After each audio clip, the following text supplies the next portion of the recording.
Welcome, dear listeners. I'm Jonathan Carlin. And I'm Benjamin Carlin. And we invite you to join us through the Griffin door, your one-way ticket to the enchanting world of Harry Potter. So grab your wands and dust off your broomsticks and join us as we unlock the riddles inside Goblet of Fire, Chapter 12, the Triwizard Tournament!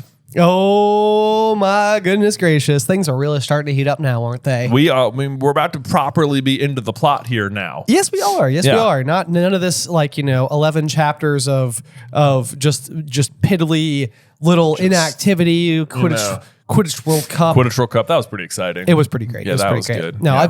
I've really enjoyed it so far. Oh, absolutely. Goblet's absolutely. I mean, for the longest time was my favorite Harry Potter book. It's still my favorite Harry Potter book. Well, there you go. And we haven't even gotten to my favorite parts yet. All right. I know. Nothing but fun ahead. But as we take a look at our chapter heart here, I think it is hilarious and stunning and wonderful. I want to know if you did the same thing as me. But when I look at this chapter art, which depicts almost like a curtained area with a Dumbledore on stage, hands in the air. I know. Children lying before, It looks like Potter Puppet Pals. Potter Puppet Pals got their entire inspiration for their aesthetic from this chapter heart. It is like I wasn't aware the opening feast was Dumbledore performing a one-man show on stage. Yes. Whereas all the other teachers, why are there curtains up there? I like the whimsy of it, but I don't feel like it makes sense. Well, there's that. Yeah. That's certainly true. I mean, it's a one-man show, 2 words only. One-man show, 2 words only? Tuck in. Yes. But yeah, so I wrote Snape, Severus Snape, Dumbledore. I sincerely hope that everyone listening understands what we're talking about. Almost certainly they do. Yeah. Almost certainly they do. And if not, you should go look it up. You have homework. I even have like one of the people in the audience saying, Ron. Ron Weasley. I couldn't fit that, so I only got the 2 Rons in. But there you go. Anyway, the Triwizard Tournament is upon us. It is upon us after we get up to the castle.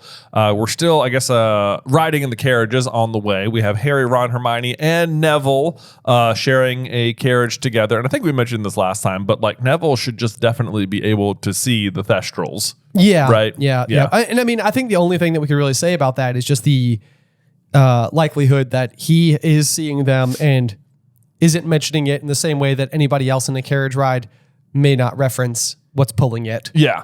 So it's just sort of like, we're moving. We're doing it. It's like, if you were in a carriage ride and you're like, hey, do you notice this thing's being pulled by horses? And the other people are like, no, it's not. Yeah. When you talk about why would you mention it? Right. Exactly. Yes. Although though, someone brought this up to me as well, and I thought it was kind of a good point, is Harry is actively a Horcrux, and that piece of Voldemort, which lets him speak to snakes and stuff, has certainly seen death, right? This is also a good point because he's caused death. Because he's been the one doing a lot of deathing. Right. Yeah. Right. And it's sort of like an interesting layer to the thestrals, which is by way of committing murder, you have witnessed death happen before, but somehow it seems different to me than witnessing death more as a bystander. Do you think Voldemort can't see the thestrals? I mean, I think he can. Yeah. But maybe more because he's been in battles with other people who have killed people, not because he's murdered. So murder doesn't let you see thestrals, simply witnessing death. It makes me, I don't like the idea that we would be tarnishing the great thestral name by including murder in there. It does seem like there's a certain nobleness to I've witnessed death. Yeah. Because Voldemort fears death. Right. Yeah. Exactly. Yeah. So I don't know. What do you guys think? In Voldemort, I think he could see him. I mean, I think he could probably see the thestrals. I think that's most likely the case. But I don't want to. I like thestrals a lot, and it's also my Patronus. So I'm like, you don't want to share that with Voldemort. None whatsoever. No, he doesn't get in on my fun thing. What if he's that's how he's flying by himself? He's just got a thestral and it's invisible and no one can see it. He's got an invisible thestral. He's got an invisible thestral, keeps it with him all the time. He's like, look, I'm flying, wink. That would be so fun, except for the people who could see it. Except for the people who could see it, yeah. And everybody's like, he can just fly on thin air. It's no, he's flying on a thestral. What are you talking about? He's got a horse and he can fly. I didn't know. Yeah, that's embarrassing for those people. Yeah, no, that's definitely not what it is. Yeah. Unless it's a super thestral, always invisible. Except maybe it's this thestral can only be seen if you've committed murder. This is starting to sound like Voldemort had a sidekick horse. Can you imagine? I sort of am now imagining Thagini. for Thestral Nagini. Thestral Nagini. His naming conventions are not very good. They're not good. It's the Ugini of it all. Yes. Yeah. Okay, there you go. Voldemort's pet sidekick, Thestral horse, Thagini. Thagini. He speaks horse. New merch coming soon. Yeah. It's like we're building his Pokemon team. He's got a snake, he's got a horse. I'm picturing an action figure that is very like My Little Pony coded, but it's Voldemort with his horse. Oh yeah. Yeah, like it's a very cutesy, deadly. Yes. Yeah. It's like in Tangled where they keep getting like Flynn Rider's nose wrong. It's like you can't depict Voldemort in any way other than making it like overly cutesy. And so like it like infuriates him. Yeah. He's like, this again? Again? My merch looks like this? You're getting it wrong. And it's like, well, it's invisible. I don't know what you want us to do. Yeah. Hardest rendering. That's what it looks like to me. Yeah. All right. So Voldemort's Pokemon team then, I've been thinking about it for the last 30 seconds. Okay. Yeah. So we'd have to have like a Rattata for Peter. Oh, yes. Okay. Right? I like we it. gotta have that. But decidedly not Eradicate. Not a rat. No. He's a Rattata. Yeah. He's a little guy. He's a little guy. Tiny little purple rat guy. Right. There okay. for sure. Okay. So Rattata, unevolved. Right. Yeah. He's got, I don't think there's a winged horse Pokemon, sadly. That seems like a massive oversight. It does. We're going to put in Absol there as the would-be. Okay. Like dark four-legged creature that's misunderstood because it's the disaster Pokemon, but only because it's like warning of disaster, not because it brings the disaster. I see. How about Arbok? Arbok for sure is in there. Okay. Yeah. We've probably got like a dead Rapidash. What's the that's like the unicorn. The unicorn that he killed. Yeah, that's on his team is a dead Rapidash. It's like he goes into battle and there's like it's like a Pokemon trader you run into in the grass or whatever, and he's like already missing one. Yeah, it's like one is already fainted. One's already dead, but he keeps it with him. That's exactly what it is. And then we have to have something for the Basilisk. So we have Nagini as Arbok, then we need like Super Arbok basically for the Basilisk, right? Okay, yeah. Like a really big Superior, maybe. Okay. Yeah. Okay. And then we have one more slot to fill. Let's see here. What else does he love? Just He's got a lot of Hogwarts pride. Maybe he has like a nose pass as like which is just a Pokemon with a giant nose on it. Oh, because he's like, everyone's like, why is that one seems out of place? And he's like, it's not weird. You think maybe he's compensating for something? Do you reckon he's compensating? Okay. If someone wants to draw Voldemort's Pokemon team, it'd make my life. That'd be so funny. Anyway, let's talk about the chapter. We arrive at Hogwarts where this is baffling to me that they walk in and they're all soaking wet. Yes. And it's like there's that moment in Blood Prince where Harry gets out of the cave or arrives in the cave and he's like drenched and Dumbledore is like, Harry, I'm so sorry. And he just dries him off instantly. Yeah.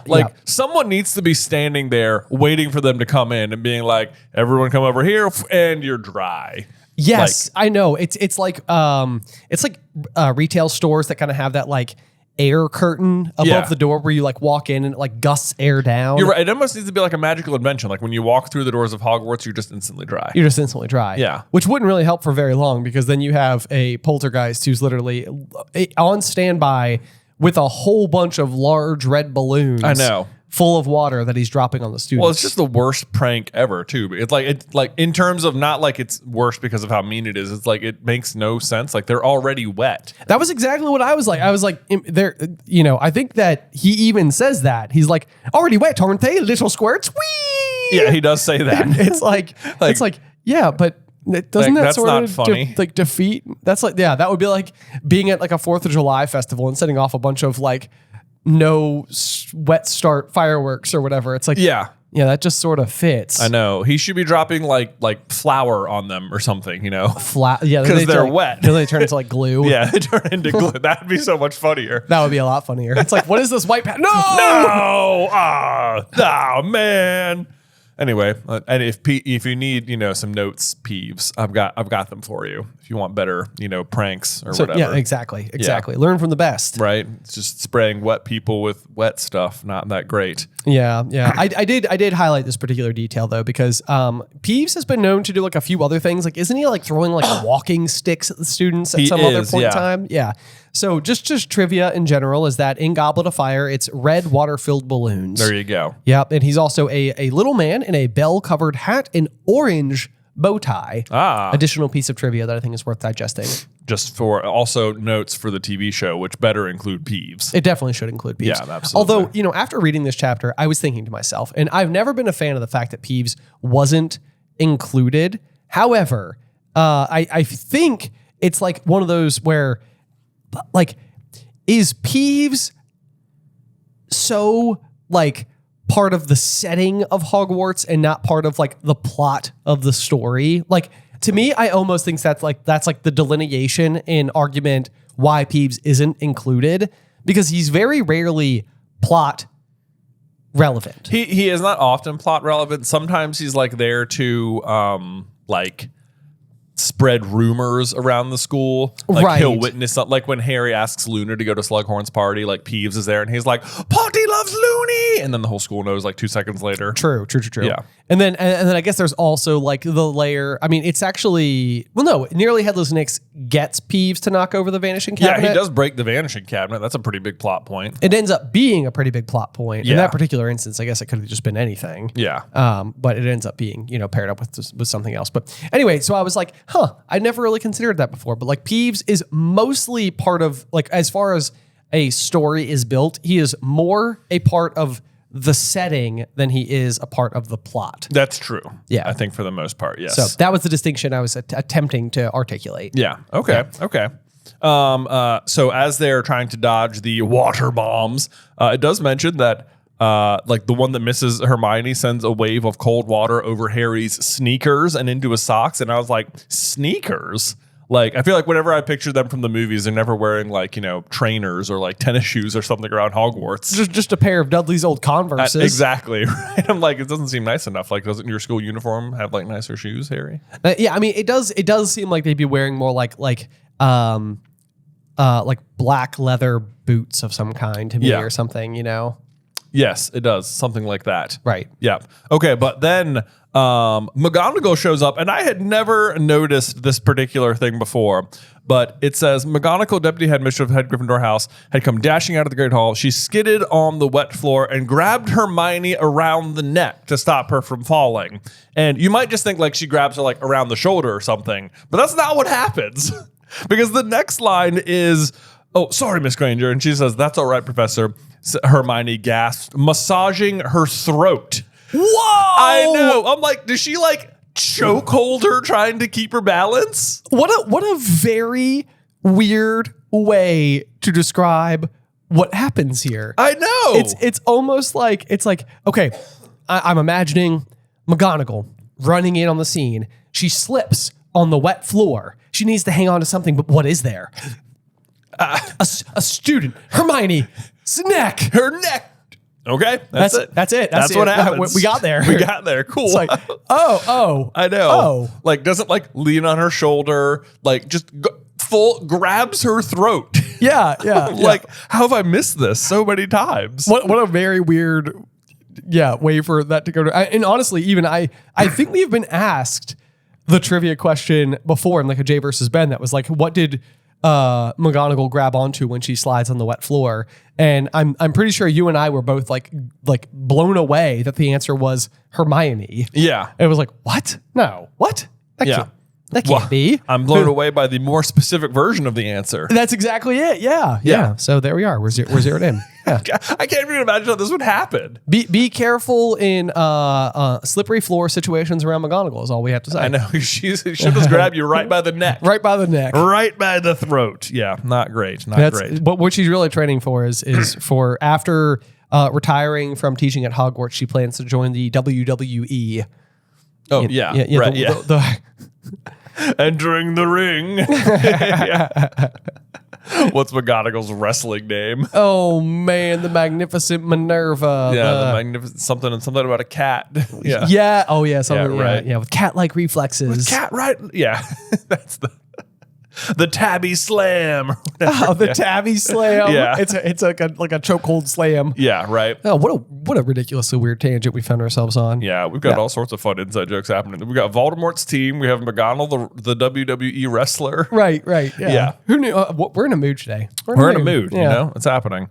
This is what's. We're only 2 pages into this chapter. This was a long chapter. I know. Sorry. We'll continue. That's all right. We'll get there. Ethan told us to be succinct, and I said, "We'll see." We'll see. he's listening right now, He's like, in the edit bay, being like, "I hate them." Why? You have so much to do, which we do.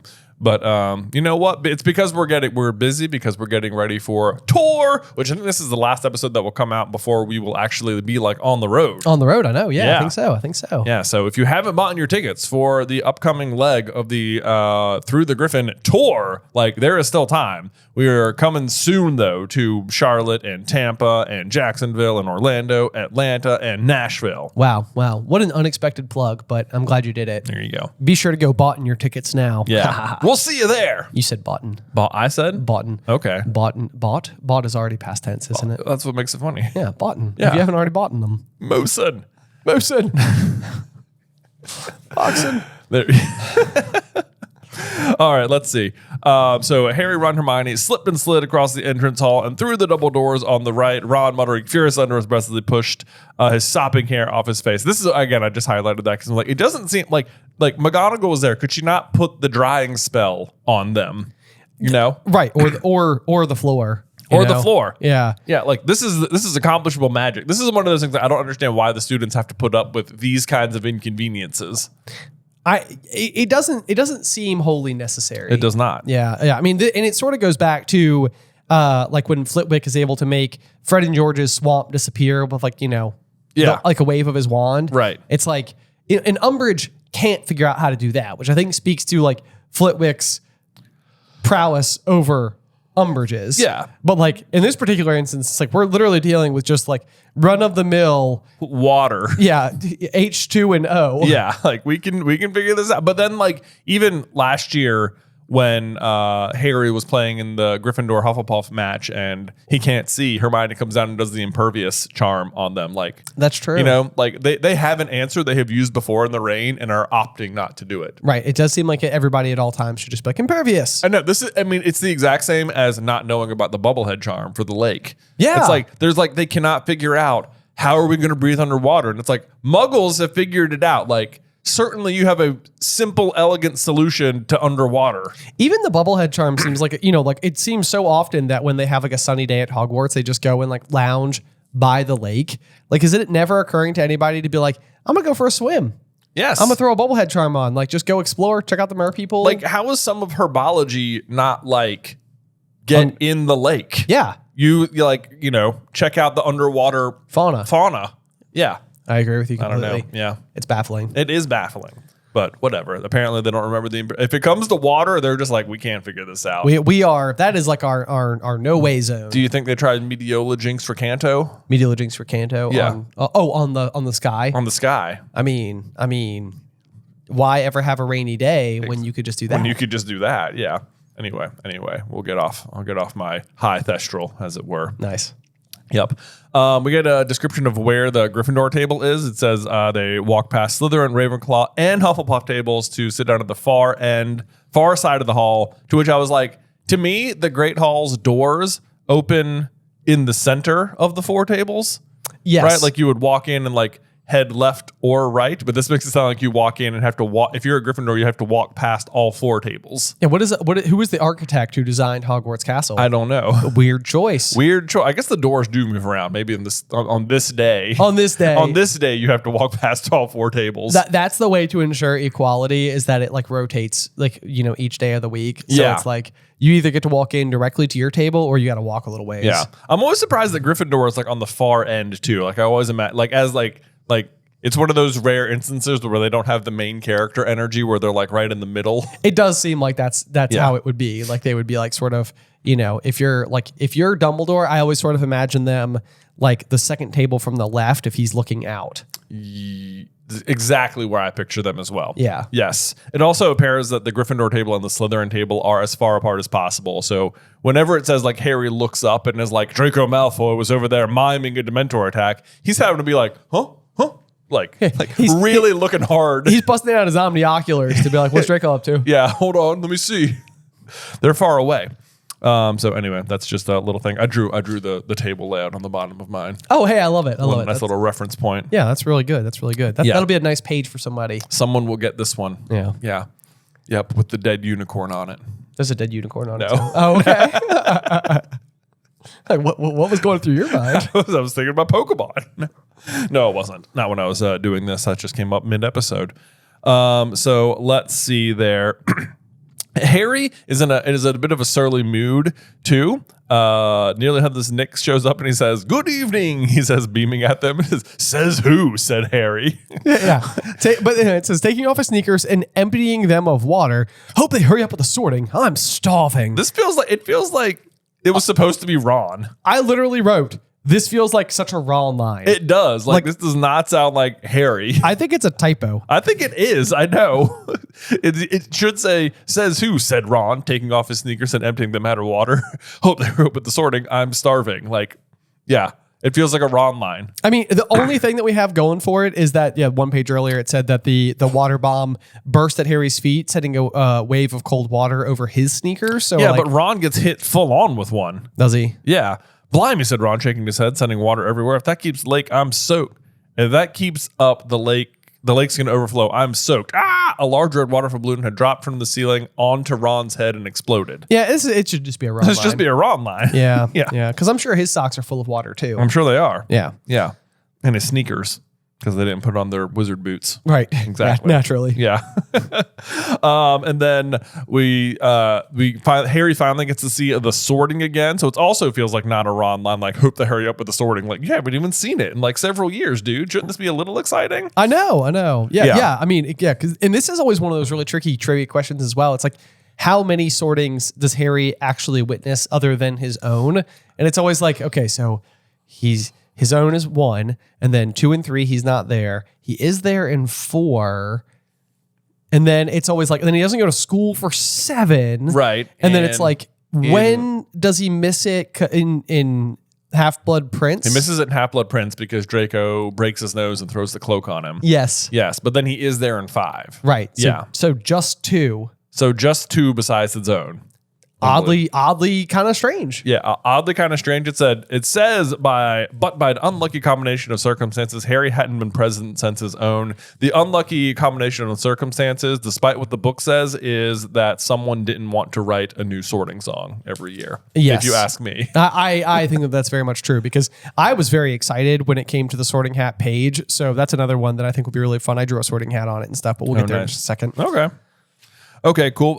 In the meantime, we have Colin Creevy show up to whom Harry was something of a hero, which I think is an interesting line because I'm pretty sure that's just true of everyone. He's something of a hero. Defeated Voldemort, no big deal. Honestly, the fact that Harry gets so much crap from the other students at Hogwarts is frankly kind of shocking. It is shocking. Like it really seems like he would just sort of be like his reputation would be way more resilient to the odd things that are happening. I know, especially after he defeats Quirrell and the Basilisk. Yes.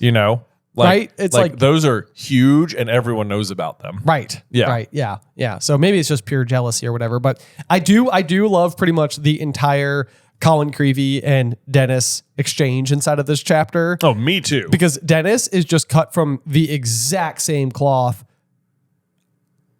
as Colin. I feel like Dennis and Colin have the most genuine reaction to going to wizard school of basically anyone. They are. It's like, yeah, it's always suggested that they're being overly excitable and way over the top and everything. But it's like, if you grew up a muggle and got this letter and got to come to this school, you're just in awe of everything. I know. It's like, what? Magic? I know. Super cool. Super cool. I just hope he's in Gryffindor. Keep your fingers crossed. Hey, Harry. Yeah. So this whole scene is like a reminder of Colin, I suppose, and we're going to set up Dennis a little bit. But the real purpose of it is to remind you that Parvati has a twin sister who Ron will eventually go to the Yule Ball with. Yes. And this is kind of an interesting one because we don't. I went back and I checked in book 1 and I was like, I'm fairly certain we are introduced to both of the Patil twins. And sure enough, when they're rapid firing off names for sorting in Harry's year, it says Patil. So like we are told that there are 2 Patils. Yes. But I believe that this is the first time that we have been told specifically that Parvati's sister Padma by name is in Ravenclaw. So this is the first usage of Padma. Oh, I don't even think it says Padma. It will eventually say Padma. Okay. But yeah. So we have not been introduced to her by name. That's what I'm trying to say. Yes. And then, although I have to just call out Hermione here, she says, Parvati Patel's twins in Ravenclaw, and they're identical. You'd think they'd be together, wouldn't you? And I was like, how dare you? Huh. You know, twins are their own people, Hermione. Seriously. Come on now. You're Jay's the parent of twin boys. I'm a parent of identical twin boys. So yes. So, Hermione, get off your own high thestral over there. That's exactly. Right? Everybody needs to get off their thestrals, okay? We're trying to do a book. We're trying to do a book review over here. Exactly. But yeah, then as we scoot down, there's more empty seats than usual up at the staff table. Hagrid, of course, was still fighting his way across the lake. Professor McGonagall was presumably supervising the drying of the entrance hall floor. Not the students. Something that should have just been kind of easy to solve. What do you mean supervising? Like it's like she's just standing there watching someone else do it. Right? Filch. Yeah. Filch, you missed the spot. I actually could see that scene completely. He's just standing there. It's like he's just staring at her like you don't want to help. You don't want to just wave that wand or something. He's like, I'm just here to supervise, Filch. I am deputy headmistress. I'm deputy headmistress. I will go get out my heavyweight belt if you disagree. Okay, all right. That's right. You don't want me to do it, but I will. I've got it in the transfiguration room. It honestly somehow feels like such a weird McGonagall hobby. To have a championship belt. It does not seem out of the realm of possibility that she just privately enjoys professional wrestling. Yes. Like Muggle professional wrestling. This is like Dumbledore's 10-pin bowling. Exactly. It's the back of her chocolate frog card is like, headmistress of Hogwarts School of Witchcraft and Wizardry, accomplished animagus, form of tabby cat, lover of Monday Night Raw. Yeah, Monday Night Raw. You can't see me. Yeah, that's right. Yeah. Because I'm a cat. People are like, guys, I'm signing off. You have lost me in this episode. I know. No, everyone loves wrestling superstar McGonagall. Exactly. Yeah, they're probably into it. Yeah. The big question obviously though was, where is the new Defense Against the Dark Arts teacher? And it basically says that they had never had a Defense Against the Dark Arts teacher who had lasted more than 3 terms. 3 terms? What is that supposed to mean? I don't know. I was like, one term, right? Yeah, or is a term like a semester? But even that doesn't seem like it totally make sense. Yeah, because because then that would be like a year and a half. Right. Yeah. So I don't know what the 3 terms means. I know. It feels like another typo. It's like more than 1 term. Right. Right? Because, I mean... Or 2 terms at best. What are we not understanding about this What sentence? are we not understanding? Yeah. There aren't 3 terms. Somebody's going to chime in and be like, actually, this is correct. Right. They're going to be like, it's before Christmas and then before Easter and then after Easter. It could be something like that. So we're trying to cover our bases preemptively, but I don't know. I don't know what it means 3 terms. I also highlighted that. I know. It seems unnecessarily confusing when you could just say 1 year. Yes. Yeah. But then it does go on to say that Harry's favorite had been Professor Lupin, to which I was like, had it though, Harry? Didn't think to send him a letter? I said, funny way of showing it. Funny. It's got a funny way of showing it. Funny way of showing it. Like, I don't know. Yeah, you like Professor Lupin, guy who loves you and that you spent time with, but no, whatever. Serious. I know you talked to him for like a couple minutes. So yeah, he's hard to reach. Right. And on the run, Lupin's, just there doing nothing as far as I can tell. Presumably sitting at like a worn out desk, writing in leather bound journals about important aspects of drinking tea out of chipped cups or something. Yeah, something like that. Yeah. And his like suitcase tied together with string is like sort of like right next to him with a few sheaves of paper. Just wonder what Harry's up to. Right. Yeah. Like, I wish he would write. Wish I knew. I wish I had someone to talk to. Wish I'd heard something about him. We're big Lupin empathizers. As you can tell. Oh, you guys know. You guys know. If you made it this far. Yeah. Let's see. So Harry scans the table. This is another one that just caught me off guard. It says, tiny little Professor Flitwick, the charms teacher, was sitting on a large pile of cushions. And I'm like, the guy's head of Ravenclaw. Can you just get the man a bigger chair? Like, please? Right. Like, why is he sitting on cushions? He's serving a very important role inside of this. Yeah, no, I don't think we need that. I mean, maybe it's comfy. I don't know. Maybe I like to think this must be a personal choice. Right. Pile of cushions. Yeah, he's like, I'm the charms teacher. Of course I can make a bigger chair. I choose pile of cushions. That's it. Okay, that's it. I have to go with that. because it is an engorgement charm, right? Like, so that's all you would need to do to, you'd think, to make the chair bigger. Right. Yes. Yeah. You'd think. But either way, sitting on a large pile of cushions, we're sort of get a rare mention of Professor Sinestra, the astronomy professor, right there. Yeah, that's, vital importance. Vital importance. Yeah. Mostly it just sets us up for what is the most hilariously long description of Snape ever. On Professor Sinistra's other side was the sallow-faced, hooked-nosed, greasy-haired potions master, Snape. Harry's least favorite person at Hogwarts. I know. Like, okay, we got it.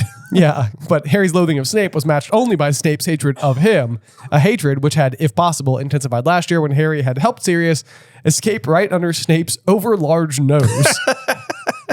The narrator doesn't like Snape either. Not even one bit. It's like let's hold no punches when it comes to kind of reintroducing you to Snape in case you've forgotten. Right. Yeah. Exactly. Do you like who is the narrator? Do you suppose? Is it Harry? I don't know. It's not Harry. It's not always from his point of view. That's true. Makes me feel like it's like maybe it's like James from like the Afterlife. Oh, that's kind of fun. That'd be fun, right? Yeah. He's just sort of telling you what's happening. What's going on? Yeah. Who is telling the story of Who's Harry telling Potter? the story? Yeah. Who's the speaker? In any case, on Snape's other side was the empty seat, which Harry guessed was Professor McGonagall's. Next to it in the very center of the table was Professor Dumbledore, the headmaster. His sweeping silver hair and beard shining in the candlelight, his magnificent deep green robes embroidered with many stars and moons. That's just trivia asking to be asked. Oh, it definitely is. But it's interesting to see Dumbledore in green. It is. I always imagine he's just wearing purple all the time. I know, yeah, kind of like purple or kind of like purplish gray. Yeah. But yeah, really kind of shades of purple. Yeah. Maybe like a navy-ish purple. Maybe. Yeah, but not green. Have we ever discussed the possibility that the narrator is just Harry and Harry is just like Gilderoy Lockhart and he's just sort of like, let me regale you with the tales of my awesomeness. That he wrote the books. Harry wrote the books. Harry Potter and the Sorcerer's Stone. Right. Hermione's like, I did most of the work. And he's like, well, not the way I'm writing it. Not the way I'm writing it. I'll give you some credit, Hermione. Don't worry. Right. Yeah. Chamber of Secrets. Ginny's actually the one down there, like stabbing the basilisk in the brain. Harry's like, Ginny was asleep on the floor. Oh, that'd be great. And the Harry Potter, because they are named similar. It's not like Gilderoy Lockhart and the Break with a Banshee or whatever. But right. If anything, it's more. If Harry's the one writing, he's putting his name right on the cover. That's right. He's like, this was Gilderoy's mistake right here. Put your name front and center on every book. First things first, Gilderoy. First things first, exactly. Yeah. Harry Potter first. Ron single-handedly like tracks down and tackles Peter, and Harry's like, Ron breaks leg. Yeah, Ron Brook is like is dragged by dog. Yeah. Like, that's not what happened. I tackled Peter. I caught a rat in the dark. That's not how history is going to remember it, bud. I think what I did was cast a Patronus. Yeah. And save my godfather. Exactly. It was epic. I wrote it down. This is how people are going to read. That's how they're going to know it. That's it. Anyway.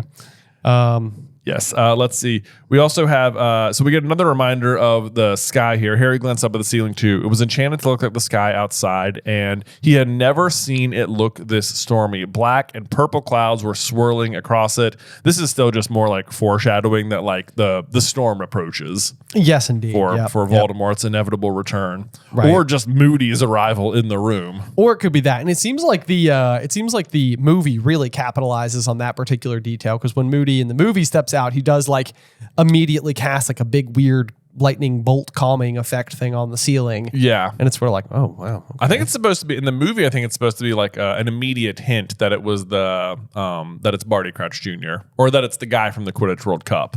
Because like when you first see him, he's casting the dark mark in the sky. More dry. Yeah, and now he's like making the same motion, I but see. he's casting the lightning. Yeah. That's good. Oh, thank you. Man, okay. Yeah. Good catch. Anyway, then we finally get to the point where we were trying to make earlier because Ron says, oh, hurry up. We're on mode beside Harry. I could eat a hippogriff. Yeah. It's like, okay, now we're back on cue. There we go. See, Yeah. that feels more like a Ron thing to say, doesn't does. it? Yep. Let's see. And then it's finally the first years get here. And it says, if Harry, Ron, and Hermione were wet, it was nothing to how those first years looked. It looked as though they had swum across the lake rather than sailed. It's like, again, no one bothers to dry anybody off here. Or like offer like umbrellas or something, you I know. Yeah.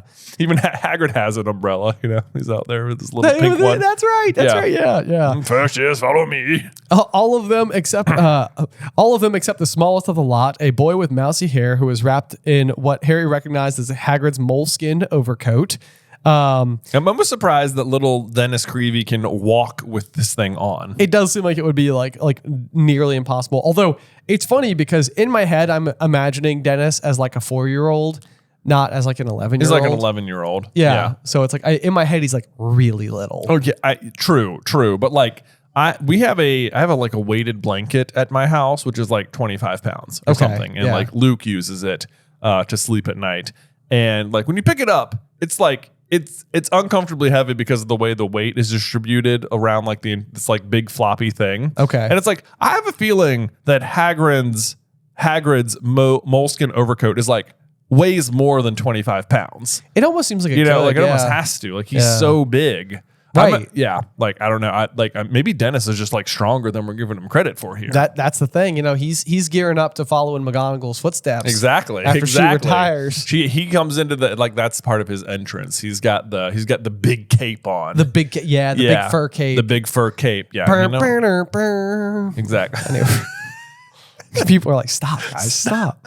But he's looking almost painfully excited. When he had lined up with his terrified looking Pierce, he caught Colin Creevy's eye, gave a double thumbs up and mouthed, I fell in the lake. I know. Love the attitude. He looked positively delighted about it. As well you should. I know. I just think it's adorable. It really does remind me of oh my gosh, I can't even think of what his name is. And I think it's Glenn in Talladega Nights. But there's like a scene where he like spills a secret and he's just like giving this like really goofy like double thumbs up smile thing.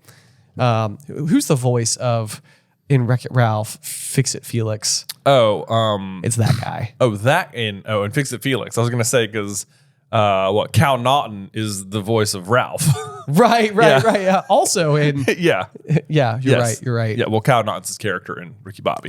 Yes. Yeah, I know. Gosh, we are really on the rails today. Forget I said any of that. Okay. All right.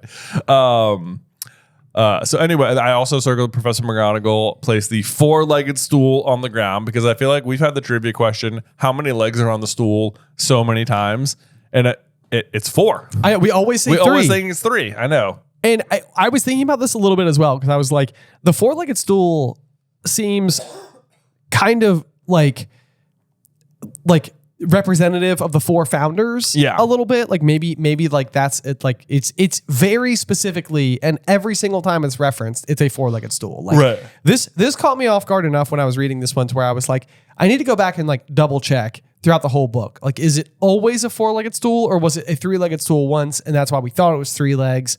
But then it's 4 legs every other time. Yeah. And as far as at least my ebook is concerned, it's 4-legged stool every single time. Every single time. And so then I was also kind of curious if the stool is a essential part of was it like the same? Is it like the sorting stool? Yes, because it says, when I call out your name, you'll put the hat on and sit on the stool, she told the first years. When the hat announces your house, you will go and sit at the appropriate table. So like, because at other times we know that Harry will put on the hat and be able to like communicate with it. Yeah, like in Chamber of Secrets, he just puts it on in Dumbledore's office without the stool. Right. Yeah. And then it just talks to him. Yeah. Right. So like I almost wonder if like the stool is what like signifies to the hat like sorting. Oh, that's interesting. Yeah. Yeah. I wonder.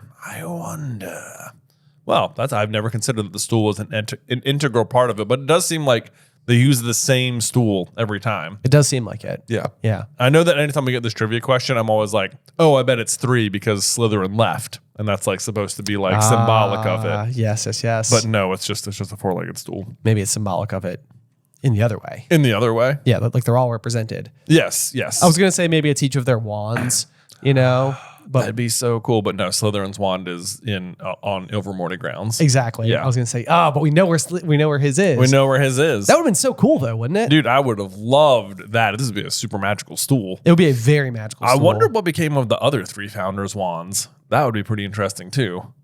That is very interesting. Right? Because like Rowena gets like sick, right? That's why she sends the Baron to go find Helena. Yeah. Yeah. So I think she like dies at that point. So it's like, does she die at the school? Because that would kind of make it seem like Dumbledore, he's buried at the school with his, and it's like traditional that you're buried with your wand, right? So it's like, if she is buried somewhere, like would she be buried somewhere at the school with her wand? I don't know. I mean, I don't know if she counts as a headmaster or not. Well, true. Because I think that when Dumbledore dies, they're like, no headmaster has ever been buried right at the school. Well, I don't think you would need a headmaster when all 4 of them were there. Right, because they're all like they are all kind of like headmasters. They're all they're all doing it to like simultaneous. Like you need a headmaster after they're gone to like oversee everything. Right. That's a good point. Yeah, like founder and headmaster seem like different roles. Maybe so. Yeah. But then I guess we don't know where Slytherin himself is put to rest. But he obviously wasn't married with his wand. His wand was passed down. Yes. Yeah, that's interesting too. Oh, so it was like Rowena. So in that regard, Rowena and Helga and Godric's wands could just be like out there, like in use still. Yeah. Oh, that'd be cool too. That would be cool. Man, I want the founders, man. We got to find the founders. We got to find them. Like, what happened to their wands? We only know about one. One day we'll figure it out. Someday. Or we'll just write it ourselves. Exactly. Anyway, speaking of the Sorting Hat, then we finally get a new Sorting Hat song, and this thing is just loaded with information and trivia and fun facts. It really is. Yeah, you kind of get like for one, it kicks off with 1,000 years or more ago when I was newly sown. That just gives us sort of like a general timeline for when the founders happened. Yeah, like so about 1,000 years ago. Right. So like 900. Yeah, that would be the 10th century, right? Yeah, 10th century. Okay. Yeah. And it lets us know that Gryffindor was from Wildmoor, Fair Ravenclaw was from Glen, Sweet Hufflepuff was from Valley Broad, and Shrewd Slytherin was from Fen. Yeah. It does seem like even though the hat possesses the knowledge of each of the 4, it seems like if I'm Salazar, I'm like, yeah, be sure to always refer to me as Shrewd. Exactly. It's like, that doesn't seem likely. Yeah, right. It's like the other three minds, Hufflepuff, Ravenclaw, and Gryffindor, are sort of like kind of shoving Slytherin out from. Well, Shrewd's not necessarily a bad thing. Not explicitly, no. But I mean, compared to Sweet Hufflepuff, Fair Ravenclaw, and Bold Gryffindor. Yeah, that's true. Yeah. It does sound like a slant if you wanted to take it that way. Right. Yeah. Right. And then I circled this. It says they hatched a daring plan to educate young sorcerers. Thus, Hogwarts School began. So, because we've often talked like, was the initial purpose of the castle to be a school, or like was it a fortress of some kind at one point? Right, and that's sort of like because I highlighted that same sentiment as well, and I was like, I don't know if I've always sort of thought that the idea behind Hogwarts, especially being like unplottable, you can't stumble across it if you're like non-magical, like it's a safe haven for magical people to go, and like that, and so comes places like Hogsmeade, like a town nearby. Like as time goes on and as generations start to build and they're able to stabilize like their community and everything, it's like, okay, let's start to, spread the knowledge that we have. And yeah, I think like, so I highlighted it first and I was like, oh, this kind of like hurts our idea that like it was like a fortress that became a school because it says they hatched a daring plan, but like it doesn't necessarily do that. Like they're like they could still have had the castle first for other reasons and then like realize like, what we need to do actually to like build the community is like educate large numbers of wizards so that it's not just the 4 of us. But then they're like, well, where should we do it? Well, why not here?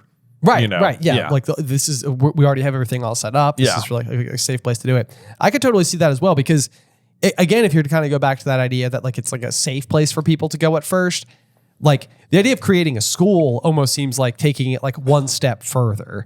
Like that's like let's recruit people, let's start to like bring people in. Yeah, like, let's like really kind of like take this to the next level. Whereas it seems like you're almost moving up like the hierarchy of needs. Like we've got food, water, shelter taken care of. Right. So like now what's the next thing now we do? it's the next thing. Now we focus on education. And then the next interesting thing here is when it lists, I mean, it's just listing like the values about each house, but it says each of the 4 founders formed their own house, for each did value different virtues and the ones they had to teach. By Gryffindor, the bravest were prized far beyond the rest. For Ravenclaw, the cleverest would always be best. For Hufflepuff, hard workers were most worthy of admission, and power-hungry Slytherin, no need to include that, loved those of great ambition. So what is interesting to me is that when the sorting hat in the modern day and like Harry's day is sorting you, it is sorting you based upon not necessarily whether you possess those traits, but whether you value those traits the most. Right. But it sounds like when the founders were there, they wanted people who literally represented those traits. Right? Like Gryffindor didn't want people who cared about bravery. He wanted brave people. Oh, sure. Right? Yes. Yeah. I can like in contrast with like Neville, who is actively, as a first year especially, not someone who is brave, but therefore values bravery as a quality he wished he had more of. Right. Because he is therefore otherwise lacking. Right. It's kind of like how like bravery isn't like not being afraid. It's standing up in the face of fear. Right. You know, so it's like it's being afraid and doing it anyway. Yes. Yeah, exactly. Yes, that's like the the thin line between bravery and fearlessness. Right. Yeah. Right. So I thought that was interesting because like Peter, for example, is like Peter's not a brave person at all, but he values bravery because those are the people who will stand up for him. That's true. Yeah. Yeah. But like I don't think Godric would have selected Peter to be in Gryffindor, even if the hat thinks Peter belongs in Gryffindor. I could see that. Yeah. Is this where we first get the piece of information? 'Twas Gryffindor who found the way. He whipped me off his head. The founders put some brains in me so I could choose instead. Yes. That the hat belonged to Gryffindor. Yes.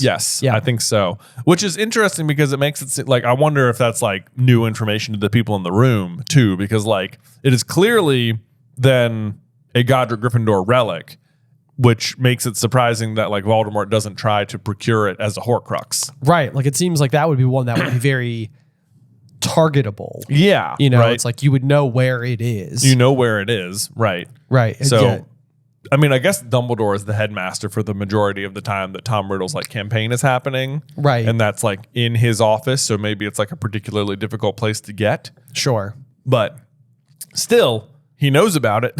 He does still know about it. Yeah. The other thing I do love about the fact this is Gryffindor's hat, though, and it's something we've always thought would be hilarious in a founder series, is just like the hat being like such a goofy aspect of goofy. Godric. Yes. Like it's like all the other founders like, really? He's like, the hat. He's like, yeah, guys, look what I got. Yeah. Yeah.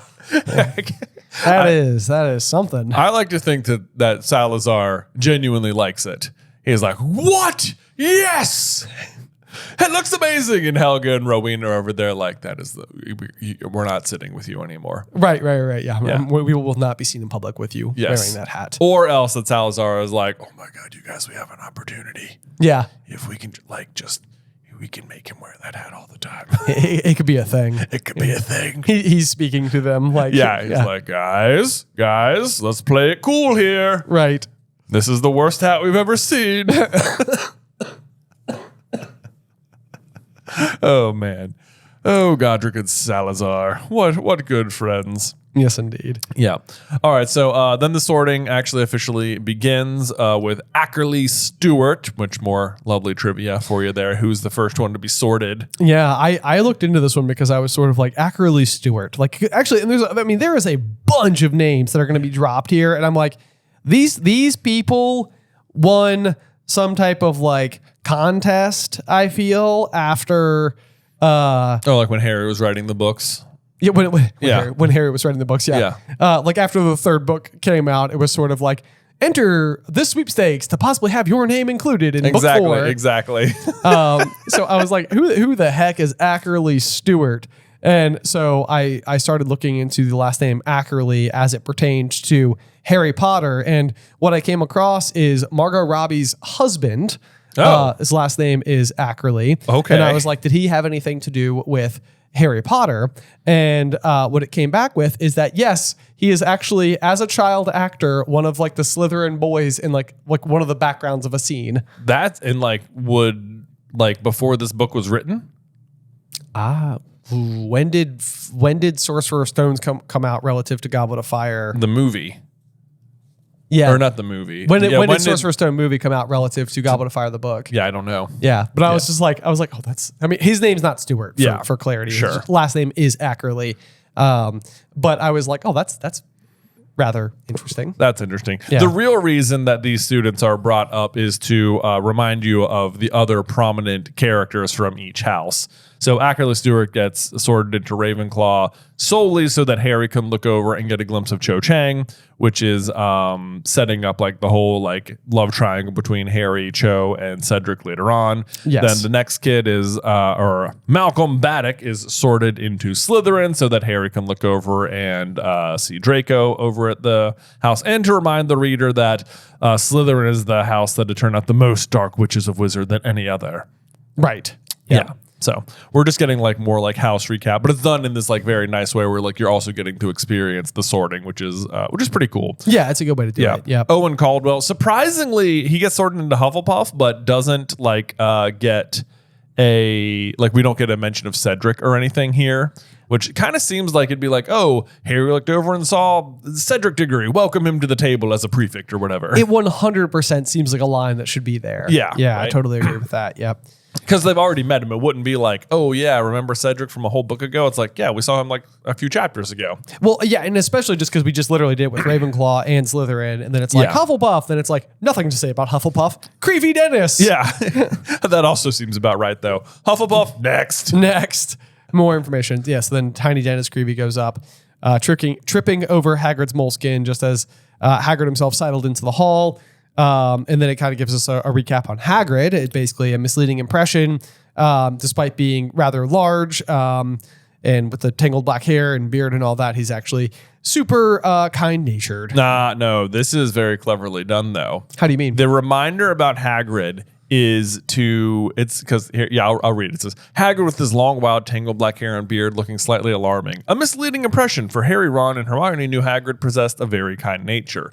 The book is telling you, like, don't judge a book by your cover because Moody is about to enter the scene. Oh. And he looks very intimidating. You're supposed to be like, oh, you know how Hagrid looks scary? Well, he's not. He's a very nice guy. Here's Moody. He looks even scarier. That's a very good point. That's exactly what this is trying to do. You're 1,000% correct. You're 1,000%. Yep. Nope. You're dead on the money.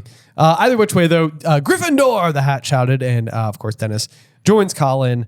And then when he comes over, he goes, Colin, I fell in. It was brilliant, and something in the water grabbed me and pushed me back into the boat. Cool, said Dennis just as excitedly. It was probably the giant squid, Dennis. Wow. I cannot believe the giant squid doesn't really ever come into play. I know. It is mentioned all the time. And like Harry goes into the lake, it feels like that would have been the time. It seems like that would have been the moment. Yeah. If ever, just sort of have it like sidling through or something. Yeah, right. Yeah, there's like a statue of it, I think, at the bottom with the mer people. Oh, right? Yeah. Maybe but so. like the squid itself, not there. So surprising. Seems like it could have been like a big fight or something. And it loves toast. Which I think you like pointed out, like squids can't eat bread. It would like kill them. But I mean, that's not. It's a giant squid. It's squid. It's magical. Magically, that's the thing, is that the fact that it's a giant squid, because I assume giant squids wouldn't live in fresh water, would they? No. So it probably is a magical squid of some kind, because otherwise giant squids live in salt water. Right. And this, I don't assume it's a saltwater lake. I don't think so. I don't think so either. Yeah. I mean, why would it be? I'm trying to, if it's like a lock. Yeah. Yeah. Are locks saltwater? Well, no. I think lock is just lake. Lake in Scotland. Yeah. Right? Yeah. I don't know. Sometimes I feel like I say things out loud and I'm like, well, there goes all my credibility all at once. Never mind. I've ruined it all. Yeah. All right. Well, moving on anyway to the next page here. We see Nearly Headless Nick saying, I do hope this year's batch of Gryffindors are up to scratch, said Nearly Headless Nick. As McDonald Natalie joined the Gryffindor neighborhood. We don't want to break our winning streak. And then it says Gryffindor had won the Inner House Championship for the last 3 years in a row. I went ahead and corrected my copy, crossed out Gryffindor, and said Harry had won the Inner House Championship for the last 3 years in a row. Good save. Yeah, Good save. thank you. Yeah. Just in case you get this page, don't worry. I got your back. Yeah. You're not going to be misinformed as to who won the House Championship. Don't worry. I got it. And then I thought Graham Pritchard gets sorted into Slytherin, which I just highlighted because I don't think Graham Pritchard is a very Slytherin sounding name. I totally agree with you. Yeah. I feel like so often it's the case that the characters like Millicent Bulstrode. Yeah. It's like, it sounds like you're trying to concoct a name that kind of sounds like. Yeah. Just like a little bit like mean or something. Yeah, exactly. Yeah. Like I don't know what it is, or if it's like the cadence or something about like the I don't know. It sounds antagonistic. It does. I mean, Malfoy just means bad name, and like crab sounds like it's a crabby person. And Goyle, it sounds like a boil, you know? Yeah, or gargoyle. Gargoyle. Yeah. Just right. Whatever. But then Graham Pritchard just sounds like a weatherman. Graham Pritchard here with the weather. And then you've got Orla Quirk in Ravenclaw. Orla Quirk, can't believe she doesn't come up again. That's a great name. It is that is a really good name. Yeah. Yep. And then Kevin Whitby, that definitely sounds like a Hufflepuff. So those are the last couple of people to get sorted before Dumbledore stands up and announces tuck in. Tuck in. I know it's another just a little piece of trivia there. What is the lengthy speech that he gives before the feast in their fourth year? Right? Yeah. Tuck in. You have to list the whole thing for full credit. There you go. All two words. We've got it. And then, then you know what though? We said maybe it was a Ron sentence earlier, but now in response to tuck in, hear, hear, said Harry and Ron loudly. Like Harry is so hungry. He is really hungry. Normally he deals with hunger quite well. I know. Yeah. And this particular night, he is like, just give me the food. I am just starving. I'm starving. Yes. Yeah. Oh, that's better, said Ron with his mouth full of mashed potato. I guess there is some mention of Ron just eating. I was like, I think we talked about this like last week. Yeah. Like how it was like, why do we always have Ron eating so much food? Right. Yeah. Well, because like in the movie, he gets reduced to like, that's the joke. I know. Ron eats food. Will you stop eating? Yes. I'm hungry. Yeah. But then Nearly Headless Nick starts setting up or continue to set up SPEW, says, you're lucky there's a feast at all tonight, you know. There was trouble in the kitchens. And then this is very weird. He says that Peeves wanted to attend the feast, and that Nearly Headless Nick says, we held a ghosts council. The Fat Friar was all for giving him the chance, but most wisely, in my opinion, the Bloody Baron put his foot down. And I'm like, one, surprising that Peeves wants to attend the feast. And like, if Peeves wants to do something, it seems rare that he would ever just like ask permission. You know? Yeah. Like, or even like listen to the outcome of the Ghosts Council. Like, I know. What are they going to do to him? I know. It was like, well, I'd like to attend the feast, but I got to fill out some paperwork and send it to the Ghost Council, and we'll just see what they say. It's like, he's an orchestra of or whatever. He's a manifestation of chaos. You know, yeah, like of rule breaking. Exactly. It's like he's not. Why is he following the rules? That seems out of character. It does. What I do like about this though is like the way the ghosts interact with each other. So you have the Fat Friar, all for giving him a chance, very Hufflepuff of him. Yep. No mention of the Gray Lady at all. She doesn't actually show up until like the Deathly Hallows, so we don't know. Like you don't even know who the Ravenclaw ghost is forever. Right. But then I think I like the relationship between Nearly Headless Nick and the Bloody Baron, because it's like they had a council and it's not like he has any ill will towards the Bloody Baron at all. He's just like, he spoke and I thought he was pretty wise and I agreed with him. Right. You know? Yep. Like, but most wisely, in my opinion, the Bloody Baron put his foot down. Yes. And like Nick is steadfast in this. Like he is often like, no, don't be like that. Like we gotta, the houses should be together. Right. He brings it up later too. Yes. What's interesting too is it says the Bloody Baron was a Slytherin ghost, a gaunt and silent specter covered in silver bloodstains. He was the only person at Hogwarts who could really control Peeves. And this is like one of those things too, where it's like the Bloody Baron, especially like with that name, sounds like very intimidating. But like when you know his actual story, it's like he was just a suitor who was attempting to win Helena Ravenclaw's hand. Right. Like, he doesn't inherently seem formidable or intimidating. Right. I mean, I guess he kills her, right? Yeah. Yeah, so there's that. There's It's not that. great. And then he wears the chains as like a penance or whatever. Penance, yeah. Yeah. And she's all like, yeah, as well he should. Well, I mean, there's that. Yeah. But I mean, I suppose if you were murdered. Right, yes. Maybe Moaning Myrtle should take a leaf out of her book and be more upset with Tom Riddle than... Yeah. Yeah, than Olive Hornsby. Yeah. I always say Hornsby, don't Hornsby. Hornby. Olive Hornby was making for my glossies. My glossies. Y'all, Through the Griffin Door is sponsored by Pear Eyewear. So we've all heard about New Year, New You a million times, but why just stick to one version of yourself? Because honestly, I kind of like old me, and I'm excited about future me. And don't even get me started on like 12-year-old me, because that kid rocked. But Pear Eyewear gets this and has tons of shapes and styles to match any vibe or fixation you might have. So you can keep trying new things or old things and switch up your look anytime you want. Like, allow me to explain. Pear Eyewear has a great selection of glasses frames. On their own, they're already stylish, cool, and comfortable. Exhibit A. But then you can also snap on any of their top frames that feature collabs from my favorites. Like, I can choose stuff from Disney's Mickey and Friends, Marvel, Harry Potter, Star Wars, the NBA for, like, you know, when the Celtics are playing, which is like every 3 nights or so. And there's so many different options. And listen to the snap when you toss on the new topper. So satisfying. Plus, I love how affordable it is. I can change up my look with top frames starting at just $25. So show off new sides of yourself this year. Go to paireyewear.com and use code Griffin for 15% off your first pair, and support the show by mentioning that Through the Griffin Door sent you in your post-checkout survey. That's paireyewear.com, code Griffin. Yes.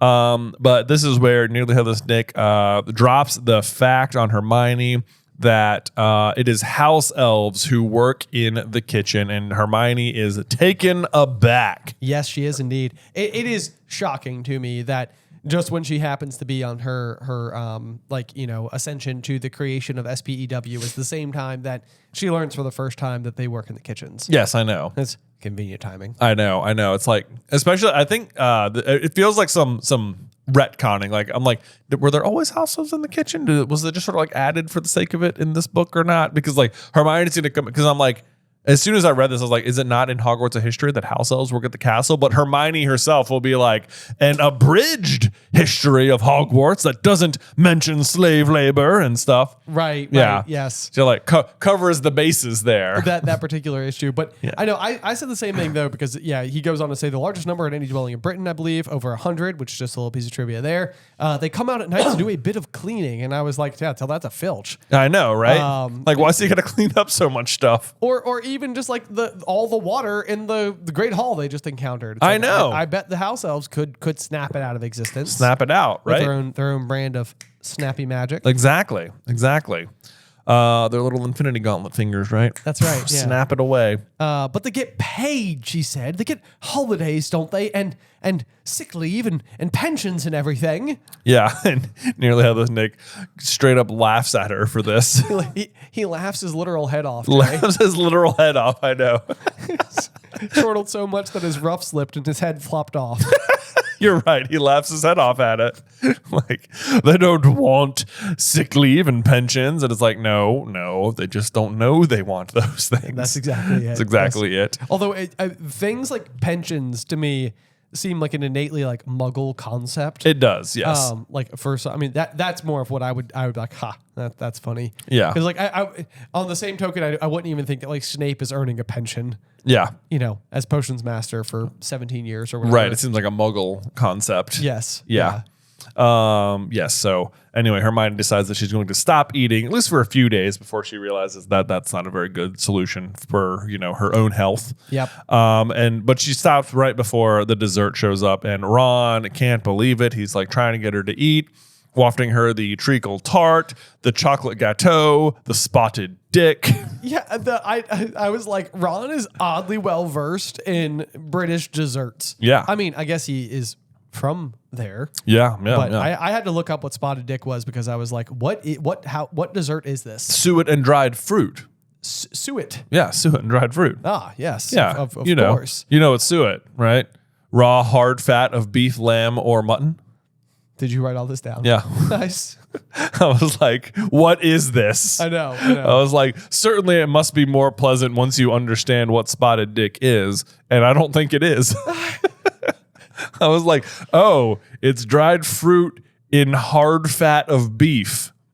Cool. Yeah. To our British listeners, is this a desirable dessert? I think it's like a steamed cake or something. Steamed. That's what I found. Yeah. A steamed cake. Steamed cake. Right. Yeah. But anyway, suet. Then we get one of these lines that I don't even think I realized I quote Dumbledore all the time when I personally say it, but it says, "So," said Dumbledore, smiling around at all of them. "Now that we are all fed and watered." I like just the phrasing, "fed and watered." Fed and watered. Yeah. I like the idea of like being watered, like you drank some stuff. You drank some. You drank some fluids. It's like the difference, but like the idea of like watering yourself is drinking it. Or if you water plants, it's just like you like poured it on them. Right. Yeah. Maybe he meant like fed and watered because of all the water balloons. That'd be so funny. He doesn't mean watered like you drank liquids. He means watered like it's raining outside. Yeah. No, now you've been watered and rained on. And then he does his usual little like sly, I'm definitely giving the students an update on what Mr. Filch doesn't want you to do, and you should definitely listen to me and not buy screaming yo-yos and fanged frisbees and ever-bashing boomerangs. Do not do that, or check the list of other banned items. Like all 437 trivia items that he has on Filch's office door. And then it says the corners of Dumbledore's mouth twitched. Like he's definitely just messing. 1000%. Yeah. I do like that there is the reminder that the forest on the grounds is out of bounds to all students, and that the Village of Hogsmeade to all below third year, because that's like the Forbidden Forest detail is included during Harry's first year. Yes, and it stands to reason that is a warning he should be issuing every year. Every year. I actually like the continuity. Does he mention Hogsmeade the first year? He doesn't. He doesn't? No, okay. Well, at least it's consistent with the rules we know them to be. True. And then I understand it says, like, it's my painful duty to inform you that the Inner-House Quidditch Cup will not take place this year. Like, to me, I'm like, I don't know if you needed to do that. You know, it's only 6 games, right? You could probably just squeeze it in. And you could probably just also do it, He's like, well, I need to be growing hedges in those. I need to be growing hedges on that field. But I think they could be done by then. They could advance these games. They only need 6 weekends. They could probably knock out 2 in a weekend if they really needed to. True. You know? But, Cedric and Harry are going to be all tied up, and that's just part of it. I would think that if you're bringing in foreign schools, you'd want to show off like your school's like cool Quidditch system. That's true. To which Crumb would be like, "I'm an international Quidditch sensation." Yeah, right. Wouldn't that be cool? Yeah, that would be cool. That'd be like have him watching your games. Right. That'd be neat. The other thing though I think is funny is that he leads with the "There will be no Quidditch," and it's because of an event that will be starting in October. I have the great pleasure announcing that this year at Hogwarts, and then he gets interrupted. Cut off. I wrote that down. Cut off again. I put, "Oh, come on." I know. Like, just tell us that. Especially because it's the title of the chapters. I'm like, you pretty much know what he's going to say. Right. Yeah. It's like, let's just get there already, okay? But this is the moment where a rumble of thunder on the doors of the Great Hall banged open. A man stood in the doorway, leaning upon a long staff, shrouded in a black traveling cloak. Every head in the Great Hall swiveled toward the stranger, suddenly brightly illuminated by a fork of lightning that flashed across the ceiling. Yep, there is Mad Eye Moody, and he clunks his way up the Great Hall. He seems like he really wants to make an entrance. It kind of does. Yeah. It's like, why not just be there on time? Exactly. Maybe he was held up with the whole dustbins incident. I guess so. He's like, just got finished talking to Mr. Weasley, and he thankfully got me off on a warning. Right. Yeah. Yes. It's like, but now I also get to be kind of like dramatic. Yeah. Like, I mean, I kind of wonder if he's like waiting outside the door and he's kind of like his ear pressed to it and he's like, "Not yet. Wait for it. Not yet. Wait for it. Now. No. Boom. I cut you off again. Haha. insane. But yeah, so similar to Hagrid's description earlier, it says lightning had thrown the man's face into sharp relief. It was a face unlike any Harry had ever seen. It looked like it had been carved out of weathered wood. Every inch of skin seemed to be scarred. Like, sounds pretty rough. He's had a hard career. Yes, and then it was the man's eyes that made him even more frightening. One of them was small, dark, and beady. The other was large, round as a coin, in a vivid electric blue. With no strap. No strap. No strap. No leather strap. Ben, if Moody in the TV show has a strap on his eye, I'm going to be so upset. He's going to. No. It's going to happen again. No. Yeah. They need to just have regular large eye Moody. It's going to be steampunk. Don't do it. Don't do it. You don't need to do it, guys. And you just give him a regular wand, okay? He doesn't need to be shooting stuff out of his wizard staff. Yeah, right. No, I agree with that. It's a clawed wooden foot. Not metal. Not metal. Not metal. Got it? We all say it's so cool. It's clawed wooden foot. No, I know. It's awesome. Yeah, I grew up with the same thing. Yeah. Yeah. Yeah. I Okay. understand. You guys listening out there? Don't mess up Mad Eye Moody. Please. But would you be willing for them to modify broomsticks in any way that they see fit? No. No footrest on broomsticks. They got it right with the Nimbus 2000. I know. Yeah, 100%. It was there. Anyway, whatever. Mad Eye Moody arrives on the scene with his electric blue eye of amazing power. Yeah, I don't know how much we need to go into it right this particular second because I'm sure we'll discuss it more at length later. But the origin of this particular eye, I think, is of great importance. I agree. It seems like how? Well, it's so powerful. Where is it coming from? Where is it coming from? Yes. I do like that his initial description is like carved out of weathered wood because it feels like he's like, it seems like he's like constantly compared to like a big gnarly tree. Like That's he's sort true. of like a just an old tree come to life, you Right. know? And I mean, Harry does ultimately bury the eye under the most gnarly looking tree he can find. Exactly. Which definitely brings to mind a very like Yggdrasil Yes, from like Norse mythology. Odin situation. Yes. Yeah. Yeah. Odin gave away an eye to gain greater sight. Yes. Yeah. That's. Excuse me. Oh, Celatose. Ha. Name of the wind. Name of the wind. Just gonna throw that out there as Yep. well. Whatever. So anyway, we don't exactly know who he is yet. The stranger sat down, took his mane of dark gray hair out of his face, pulled a plate of sausages towards him, and then right away, you start getting the clues. It says that he, raised it to what was left of his nose, sniffed it, then took out a small knife of his pocket, speared the sausage, and began to eat. His normal eye was fixed. Yeah, the blue one was going around the hall. So like right away, you're like, oh yeah, he's like a suspicious eater. Yes. And then he's going to like take a sip from the hip flask like pretty quickly as well. Right. Yep. Yes. Yep. So this is clearly somebody who like operates in a way that is like highly suspicious of everything. Yeah. Which then basically makes you it like corroborates what we already know about like the dustbins. Yeah. Yep. Exactly.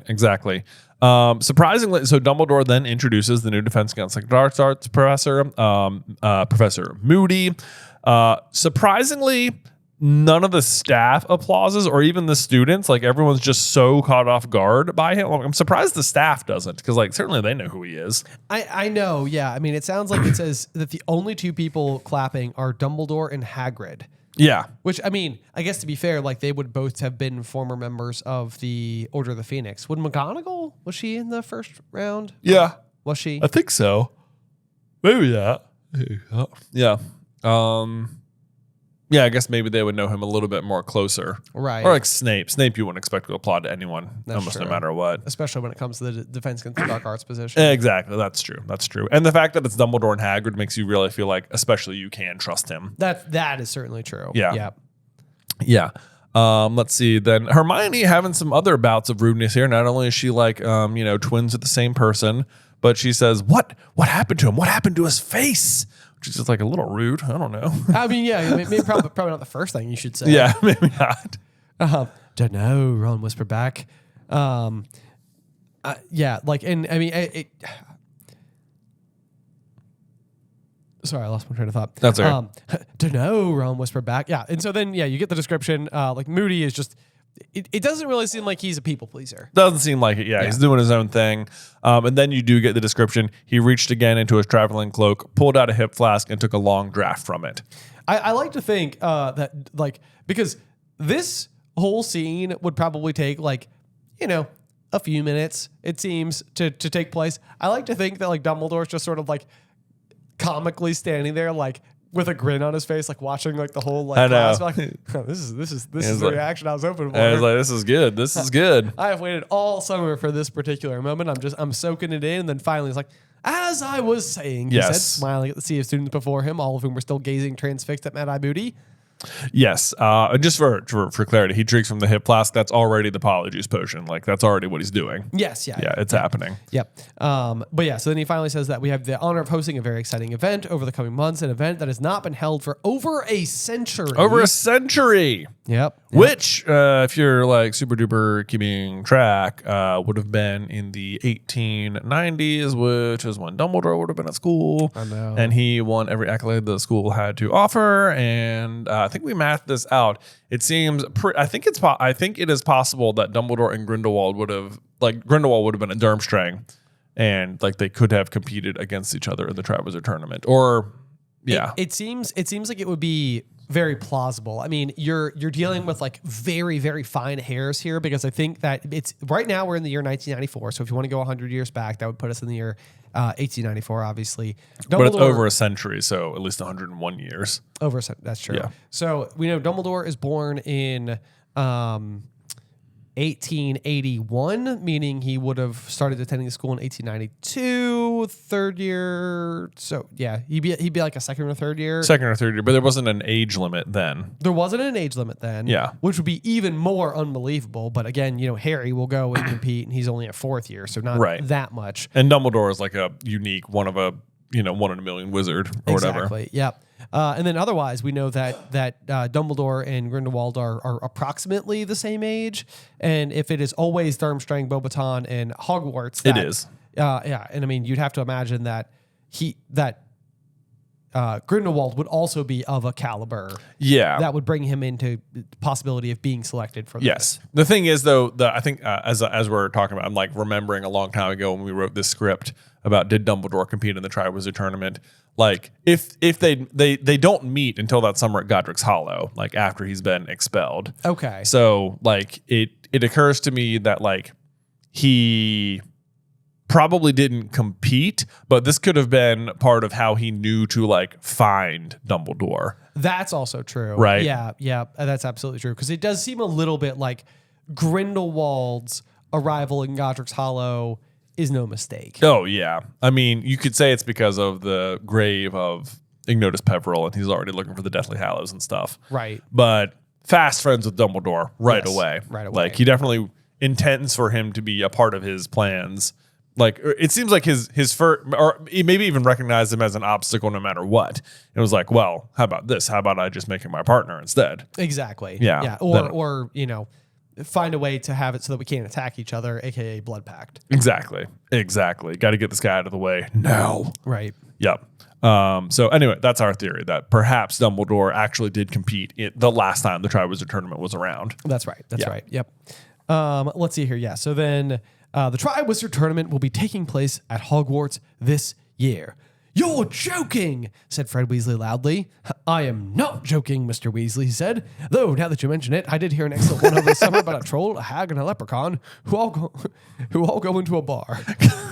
I wonder what the joke was. I have no idea. The leprechaun makes me think that it would be like a Quidditch World Cup related type of situation. Could be. But I don't know. Was over the summer. Yep. Right. Could be. But anyway, McGonagall keeps him on track. I'm surprised Fred even knows what the Triwizard tournament is, because it's not like over 100 years ago. It's like, even his parents wouldn't have been around for it. Yeah, it'd be a pretty long gone thing. Unless, of course, like the cleaning the trophies in the trophy room is something like a common punishment, like when Ron had to do it. Yeah. Because Fred and George no doubt have had many detentions. Oh, no doubt. That's true. I guess that could be a thing. Yeah. If there were. In case you're wondering how the breakdown of like champions goes, I think Durmstrang has only ever won it once or maybe never. Is right? that right? Yeah, I think so. It is a shockingly low number. Yeah, because I think he's going to say here something like, I'm forgetting. You can look up the exact number of wins each school has or whatever.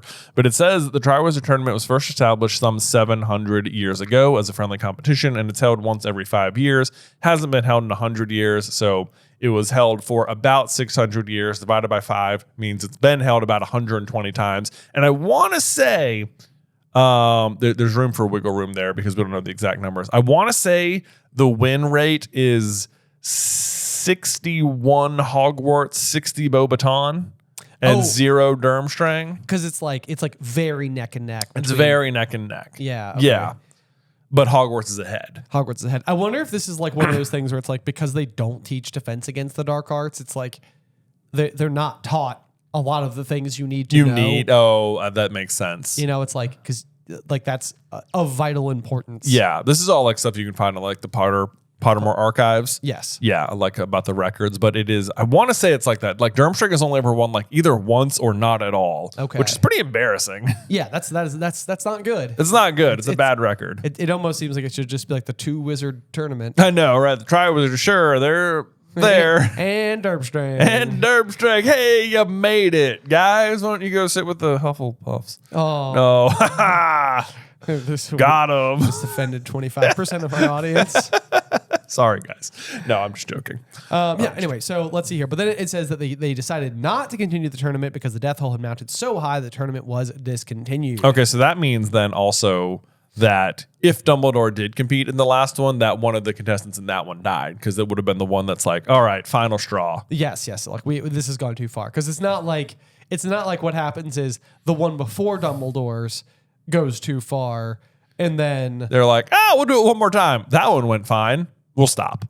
Yeah. It's like 2 ago that one was rough. So right. Well, let's just call it. Yeah. So yeah, if Dumbledore competed. Certainly he would have witnessed it no matter what. Right. But it's hard to believe that he wouldn't have competed if it happened while he was at school. Then one of his competitors would have died. Right. Yes. Yep. We don't know who it would have been or whatever. Obviously not Grindelwald, but Right. Yeah. But yeah, it seems like Hermione is particularly worried about the death toll, but it doesn't seem like the rest of the students are all that concerned about it. It specifically says not all that worried about things that had happened hundreds of years ago. And it's like, well, 100 year ago. 100 year ago. Yeah. Did you not find that to be like a little bit confusing? Because it says that an event that has not been held for over a century. Right. Which I guess technically that could mean centuries, but then it's like you just say centuries. You just say centuries. Yeah. And then it says something that hadn't happened for hundreds of years. So I don't know. I found that to be like a little bit.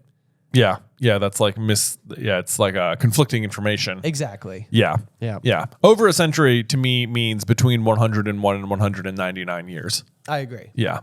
Yeah. Because otherwise you just say 2 centuries. Although honestly, if it was 199, I'd still just say 2 centuries. I would probably, exactly. Yeah. Yeah. That's like the 50 years ago Chamber of Secrets thing. Yeah. Yeah. Exactly. Right. And then it says there have been several attempts over the centuries to reinstate the tournament. Several attempts over the centuries, to reinstate the tournament, none of which has been very successful, nor will this one be, really. That's true. Not very successful. But it says, we've worked hard over the summer to ensure that this time no champion will find himself or herself in mortal danger. Also not true.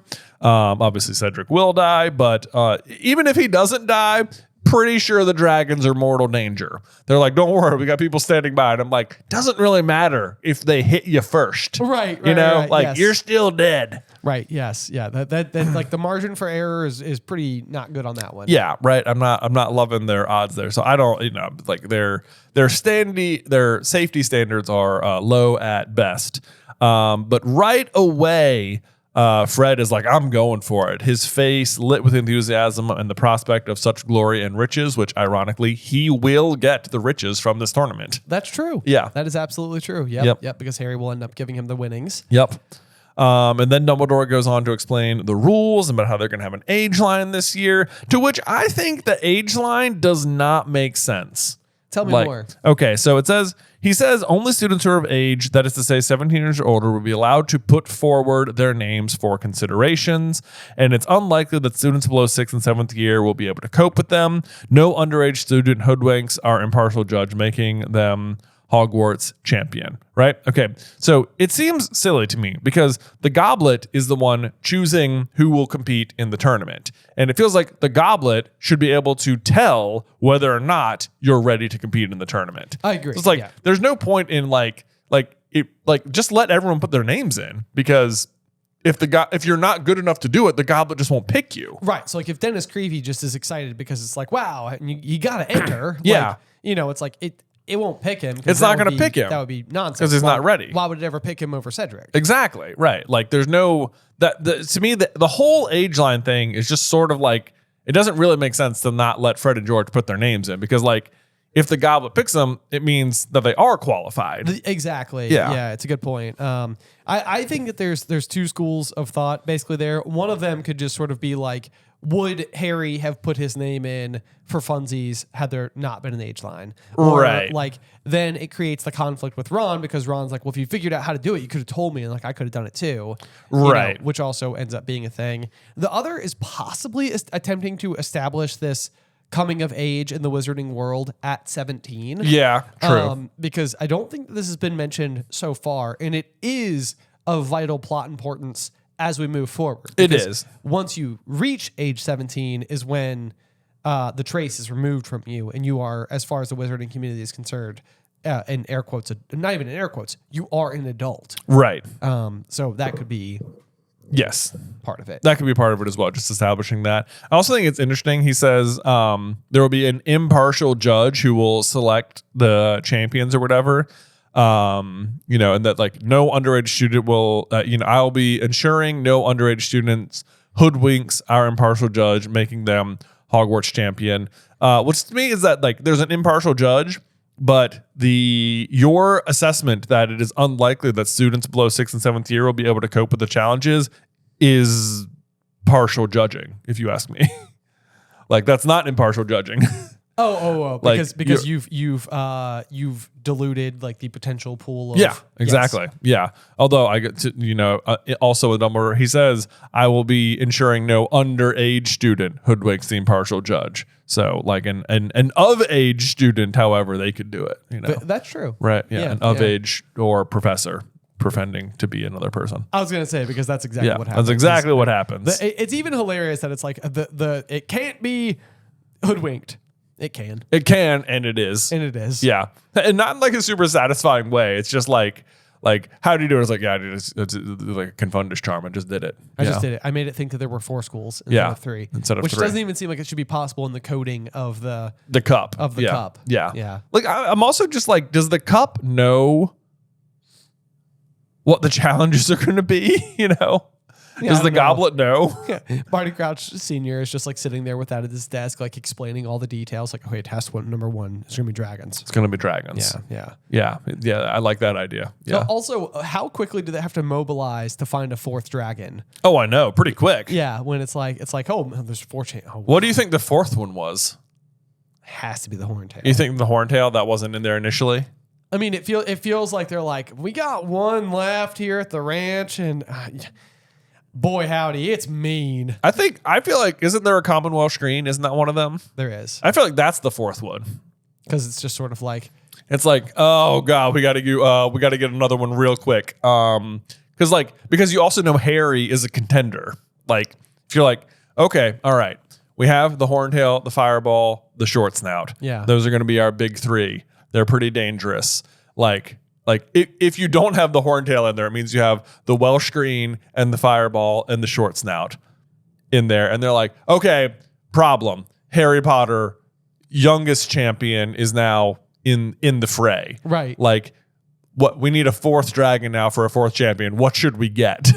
And they're like, what if we get the Hungarian Horntail? And they're like, yeah. Because if you get the Welsh Green, if you add that as the 4th one, then it's possible Harry gets the easiest one. That's true. Right? You're like, let's put in the worst one, because then Harry could get it. Right. If you don't add it in, he can't get it. Right. Right? Yeah. Yeah. I follow your logic. Yeah. Turns out it doesn't work. He still gets the worst one. Of course. Of course he does. I know. There's nothing sillier than in the movies when Barty Crouch Sr. is like oohing every time somebody pulls one of the dragons. It is so out of character. It makes no sense. It's like, who told him to do this? I know. This is what, yeah. I don't know at all. Anyway, here we go. He finishes explaining it to everybody. And Dumbledore sits down and talks to Mad Eye Moody. This I highlighted this because like Dumbledore is not going to realize that Barty Crouch Jr. is posing as Mad Eye Moody the whole time, but it is like strongly implied so often that like Dumbledore is X-raying Harry in like a like Legilimens style way. Yes, and it's like it is surprising to me that he is not able to Legilimens this information out of Barty Crouch Jr. All I can think is that it like as it would fit with almost like him using like the knife, eat the sausages, like drinking from the hip flask. It's like these are characteristics like that Dumbledore even knows about Moody. He's like, and of course, Moody only ever drinks from a hip flask, so it'd be like hard to detect that he was drinking Polyjuice all the time. Yeah, I mean, I guess he has no reason. He's not giving him a reason to suspect him. He's not giving him a reason, but what I was going to say is that like it wouldn't even surprise me if Moody just is always practicing occlumency. I agree with that as well. And even if Dumbledore was sort of like, yeah, that tracks. Yeah, tracks. Like it's not me. It's just he's always got one. He's always because that's how he acts. Right. Also though, is that eye contact is a big part of Legilimency. Oh yeah, right. Like he'd have one eye. He has the magic eye. Right. It's like maybe that just like helps him block Legilimency. Oh, that's a good point. That could be like one of its powers, so that like Dumbledore can't, penetrate it. Right. And I mean, it'd be so interesting too, because like Moody's probably just somebody who, one, Dumbledore would just trust innately, like the same way he maybe does Hagrid. Yeah. So like it's like I don't need to be concerned. Yeah. That you're going to. But then also it's sort of like, but I also know that this is a characteristic of who you are, and I respect that about you. So it's like, yeah, I'm not going to pry. It's right. Like, I understand you got occlumency on, no problem. Yeah. You know? You're right. It makes sense. So yeah, just I feel like the eye, so interesting. Yeah. Anyway, Fred brings up what I think is just such a good point. He says we're 17 in April. Why can't we have a shot? And I'm just like, yes, seriously. Why can't they? I don't get it. It does. Like, let them put their name in. I don't think they'd get chosen anyway. I still think Cedric would beat them. I do think Cedric would beat them. Yeah. Yeah. Not that they're not super, like clever and can come up with some pretty amazing bits of magic, but I just don't think that would end up being like, I think Cedric is just really, really good. I agree with you on that front. Although, who is sitting in their chair breathing a giant sigh of relief right now is Draco Malfoy. He is just like, whoo, boy, all right, I don't have to enter. Wow. Oh, yeah. I'm not sorry, Dad. I'm not allowed, Dad. Dad's been pressuring me all summer. All year. Can't do it. Afraid not. Age limit. Whoopsie. Not to worry, though, Dad. I'll be in charge of selling pins. Yeah. He's also probably sitting over there like, now I don't have to worry about Harry getting in there. That is... that was going to look bad. It was going to look bad. It was going to look bad. When Harry beat me, it was going to be a problem. It was going to be a problem. If his name got selected over mine. Oh, it was. Granger. Granger. Would Hermione have entered? Oh, man. That's a fun video concept. Ooh. Out of the Golden Trio, whose name would have come out? I mean, it's still Harry. You think Hermione would beat Harry? You don't think Hermione would beat Harry? I don't. He's the chosen one. I don't know. But I am the chosen one. I'm the chosen one. I don't know. If he hadn't hoodwinked it, if he just put Harry's name in there, like would Harry have come out over Cedric as like the Hogwarts shit? You think not? I think not. I mean, I just think Cedric has more experience. Yeah. At this point. And yet Harry does exactly equally as well as Cedric. This is true. Yeah. So would the goblet have known that? I had a lot of help. So does Cedric. I know. Harry tells him about the dragons. Right. I think Moody tells him about the lake. I think the maze in particular is the one that Harry is like having obstacles blasted out of his way on. That's true. So I don't think he's up against nearly as much in the maze. That's true. That's true. So maybe we can give Cedric the tiniest of edges there. Perhaps. But let's see. Then they start wondering, who's the impartial judge who's going to decide who the champions are, said Harry. Dunno, said Fred, but it's them we'll have to fool. This is surprising to me that they don't know about the Goblet of Fire, because this tournament hasn't been held in over a century, and yet Fred knows about the Triwizard tournament, but doesn't know about the Goblet of Fire. Right. Like, it seems like the two would just be like so in tandem with one another. It absolutely seems It'd be like way. knowing about the Olympics, but not the Olympic torch or something, right? Right. Yeah. That's true. No, I totally agree. It seems like you would just, if you know about one, you definitely know about the other. Right. But either way, I guess they don't. But I mean, their reasoning is right. Sounds to me like once this judge knows who wants to enter, he'll choose the best from each school and never mind how old they are. Exactly. And I do think that that's true. It's like there's nothing that Dumbledore or any of the other headmasters can do to the goblet itself to have the age restriction. Like the only thing that's actually blocking it is the line. Yeah. So the line's not there. You could enter your name. I know, which is kind of surprising to me because Moody or Barty Crouch Jr. successfully confunds it into thinking they're a fourth school, but there's no magic they can do to it to like just update the 17-year-old rule. That's a very good point. Right? Yeah. It's like you can't modify it unless you're the bad guy. Yeah, exactly. We can't modify it except you can. Yeah. So whatever. Why didn't I think of that? Whoopsies. And then I love this moment from Fred because they treat Ron in a way they do not normally treat him. Right. Where Fred says, "Hey, Ron, what if we find out how to get in round Dumbledore? Fancy entering?" Like, I love that. They're just including him in the plans. It's like, you want to do it? Right, yes. Yeah. What do you reckon? Ron asked Harry. Be cool to enter, wouldn't it? But I suppose they might want somebody older. Don't know if we've learned enough. Thank you for saying nothing helpful, Ron. Yeah, I suppose they want someone older. Yeah, duh, you just said that.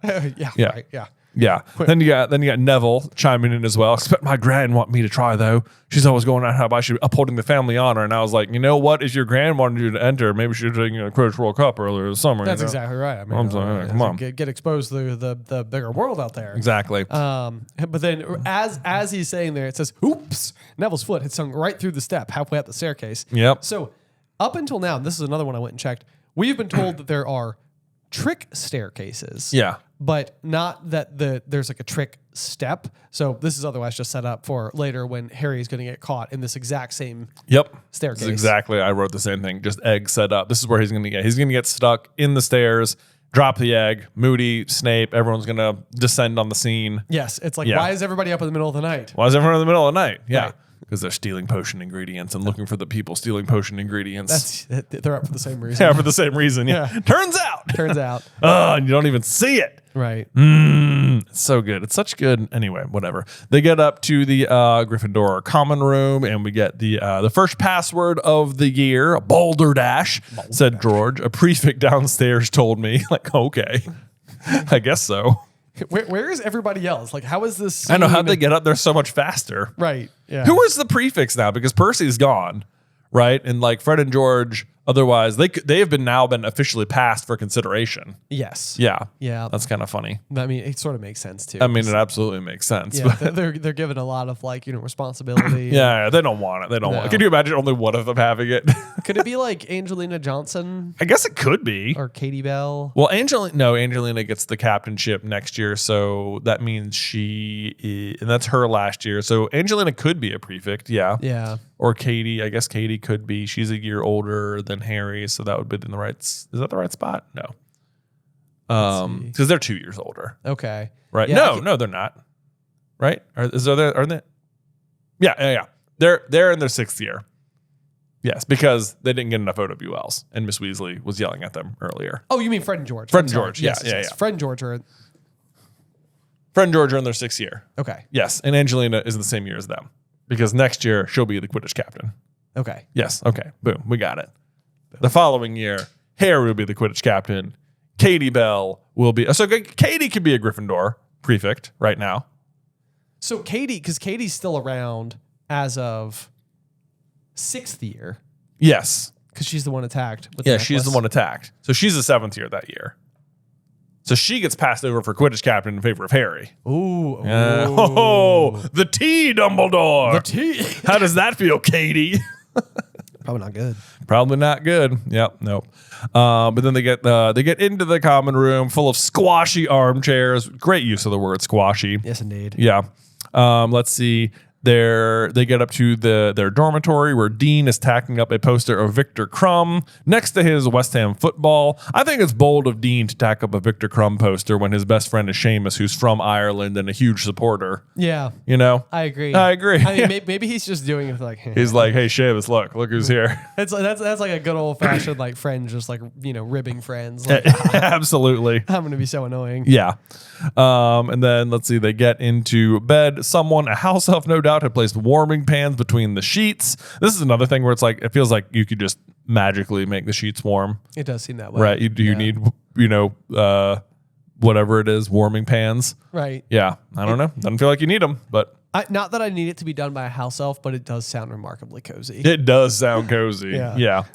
It does. It was extremely comfortable lying there into the bed, listening to the storm raging outside, which honestly, that is like my dream. I sleep every night with like rain, white noise. Oh, nice. I love the sound of sleeping in the rain. Same. I love it when it's raining at my house.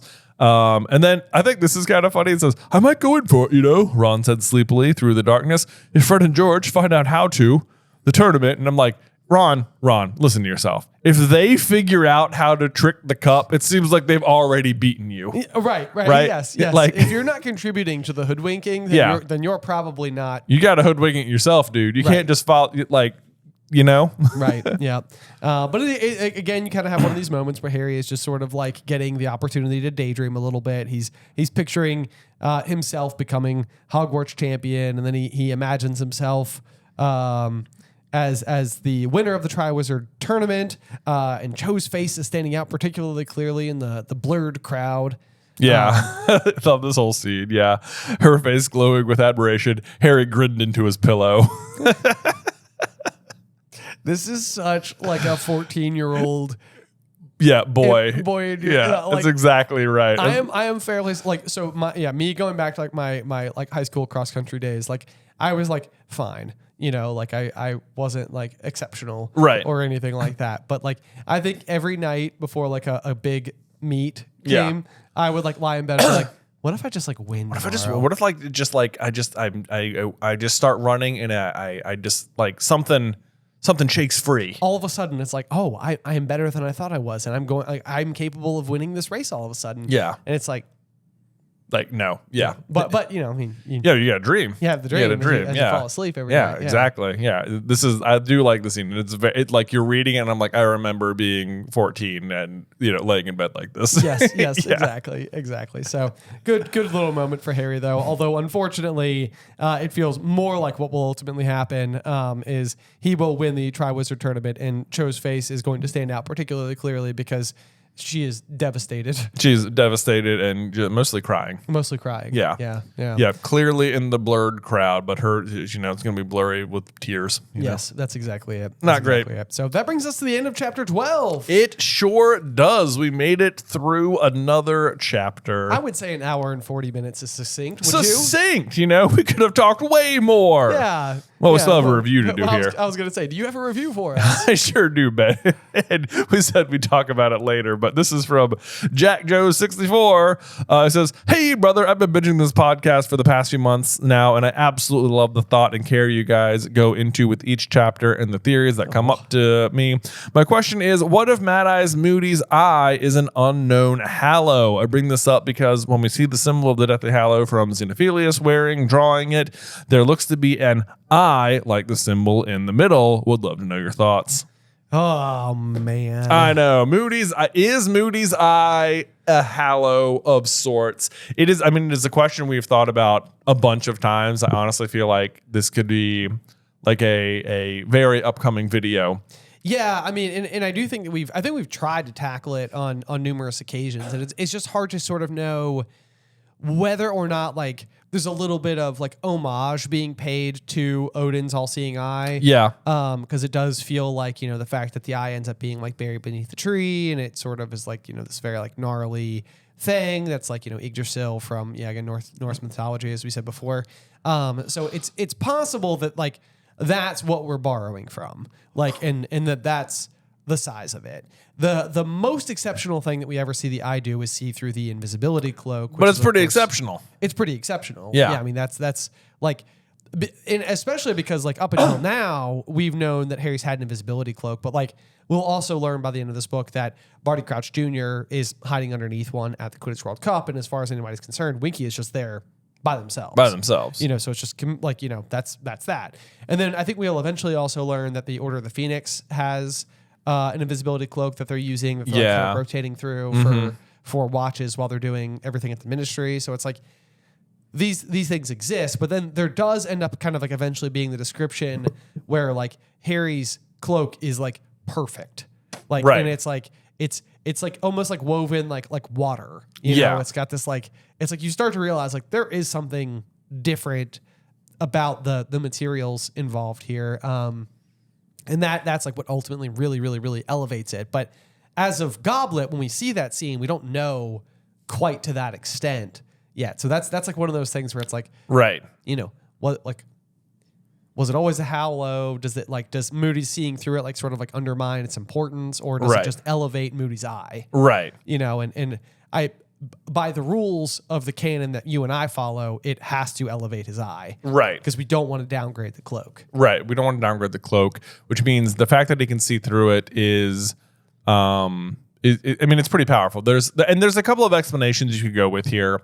For like where the eye came from, because we will see in a flashback in this very book that like during some trial that they're at, like Moody will have both regular eyes. Yes. And then fast forward and he'll have the magical eye. Right. So at some point it happened, and it's like, where did it come from? We don't know, because it seems wholly unique. Right. And then I think one of our initial thoughts was that, like, if you watch the Fantastic Beasts movies, there's no way around the fact that Grindelwald has a single startlingly blue electric eye. Right. And it's like, we don't get much backstory for it or anything, but boy, do you get a lot of good looks at it. You sure do. And I mean, it seems like he's also a seer. At one point in time, he's using like the ceremony around the Chillin in order to see another version of the future. Yeah. And so then additionally being powered by what is potentially either the counterpart to Moody's eye or just simply Moody's eye itself. Right. Like, is it literally Grindelwald's eye or something? Yes. Like, is it Grindelwald's eye, or did Grindelwald, in the same way that he's out collecting things like the Elder Wand and daydreaming about joining all the Deathly Hallows together? Yeah. Like, is he also seeking out these other like super powerful magical objects? Right. You know, of which there are a handful of others in the series that we always sort of identify, like the Sorcerer's Stone, the Mirror of Erised. There's the Archway. Yeah. At the Department of Mysteries. Mm-hmm. You know, it does seem like there are other majorly important magical artifacts that sort of like defy all other rules. Yeah. In a way that the Deathly Hallows seem to be able to do as well. Yes, so it's like they're out there, and then but the fact that like this one in particular can like interact, can see through one of the other ones is like so unusual. It is. Yeah. It makes you feel like it's got to be connected or something in some way. So like I like the idea that like the symbol of the Deathly Hallows is an eye, and it's like, here's an eye that can see through one. So like, could this be like Death's own eye kind of situation? Yeah. You know? I mean, and at the very again, if you were to go back to that, we would at least see two of these potentially all important eyes between Grindelwald and Mad Eye. And if Death had two eyes. If Death had two eyes. And like not for nothing.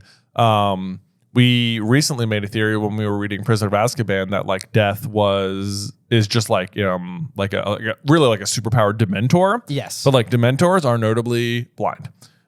Meaning they'd be missing, or they don't have eyes. They don't have eyes. They don't have eyes. And if they are all being spawned from, Death Prime, who doesn't have eyes, right? Then that would be the explanation for why they don't have eyes. Oh, there you go. Yeah.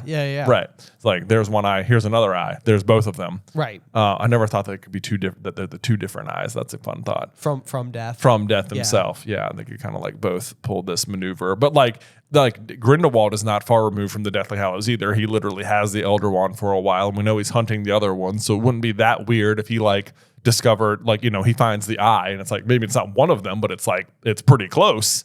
Yeah.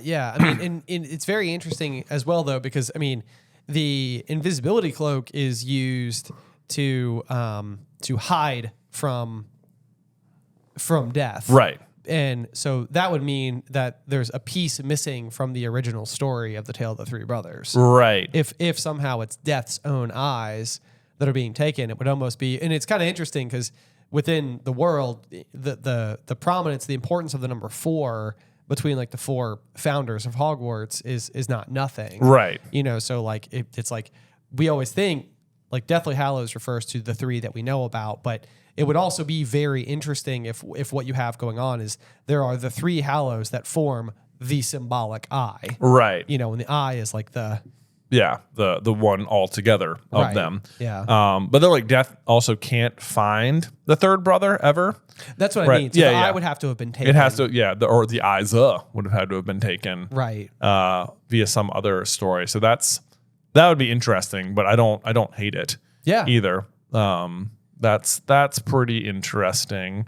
On top of that, though, you could have a situation where Dumbledore crafted the eye for Moody specifically, like after years of service to the Order of the Phoenix. True. Right? I mean, Dumbledore himself also is always regarded as having these like piercing blue eyes. These piercing blue eyes. And Dumbledore also seems like he can see through the invisibility cloak. That is another big one. Yeah. Yeah. That seems like it's sort of a thing. And Dumbledore can make himself invisible without the aid of the invisibility cloak, which is also kind of fascinating. But then if it's attached to Deathly Hallows, like Dumbledore has the Elder Wand. So is it like the power of the Elder Wand? Can he like enhance his own eyes, or like do the things he creates with the Elder Wand, are they capable of like is it possible Dumbledore made the eye with the Elder Wand, and because it was made with the Elder Wand, it's powerful enough to see through the cloak because they're all like Death's things. Right. You know, like that seems like it's a possibility. Dumbledore also says that you could believe one of two tales. One is that either Death himself gave the three Hallows to the three brothers, or the three Peverils were just highly gifted wizards capable of creating such powerful objects. Exactly. But like, who in the modern day, if we're going to mark anybody as capable of creating an object of that caliber, right? If not Dumbledore, because we know he makes the Deluminator, which is a wholly unique object as well. Exactly. And so that again would sort of park it in that situation. Like, why does Dumbledore think like chances are they were inventors? It's like probably because he's invented something. He's invented something, if not multiple things. And we know about the Deluminator. So the other thought that my mind was wandering down just a little bit, and I don't think that this is, I'm mostly just thinking out loud now, but it's kind of an interesting common trait between three of them. But the Resurrection Stone is just simply left on the forest floor. Yep.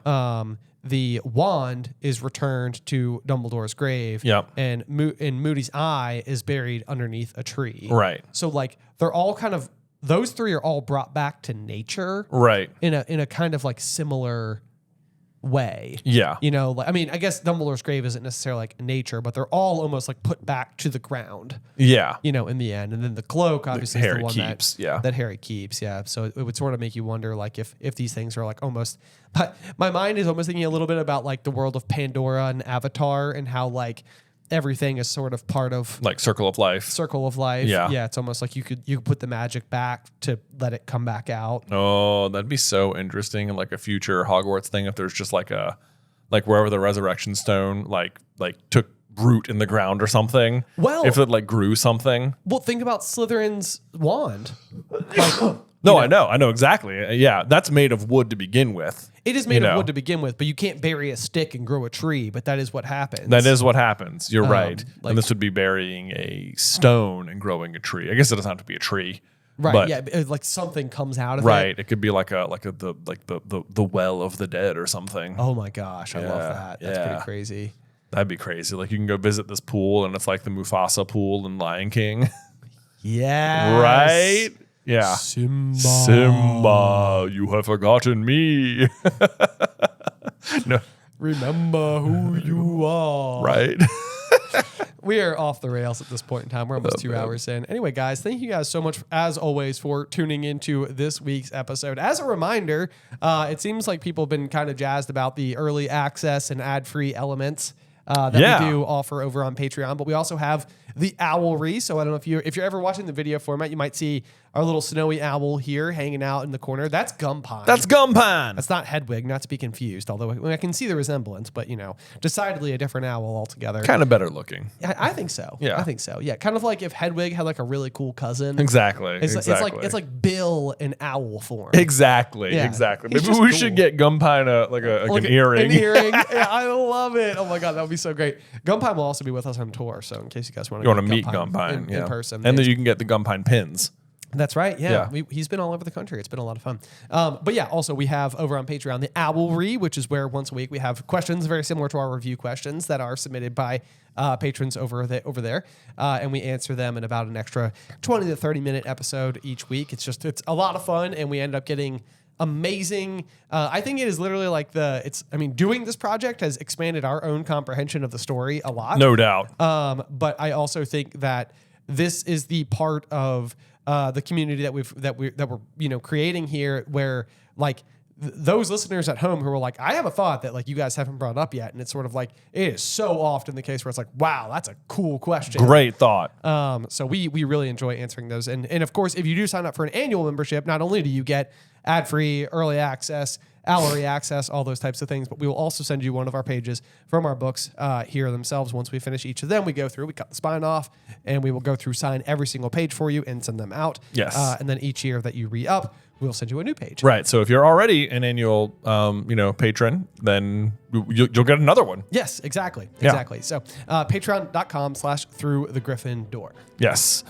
So otherwise, I think that is going to do it. We cannot wait to see you guys out on the road here in the coming week. But otherwise, make sure you join us next week for Chapter 13, Mad-Eye Moody Through the Griffin Door. Today's episode was edited by Ethan Edghill. Vaishon Brandon does our art. Catherine Stein is our production manager, and the show is hosted by me and Jonathan Carlin.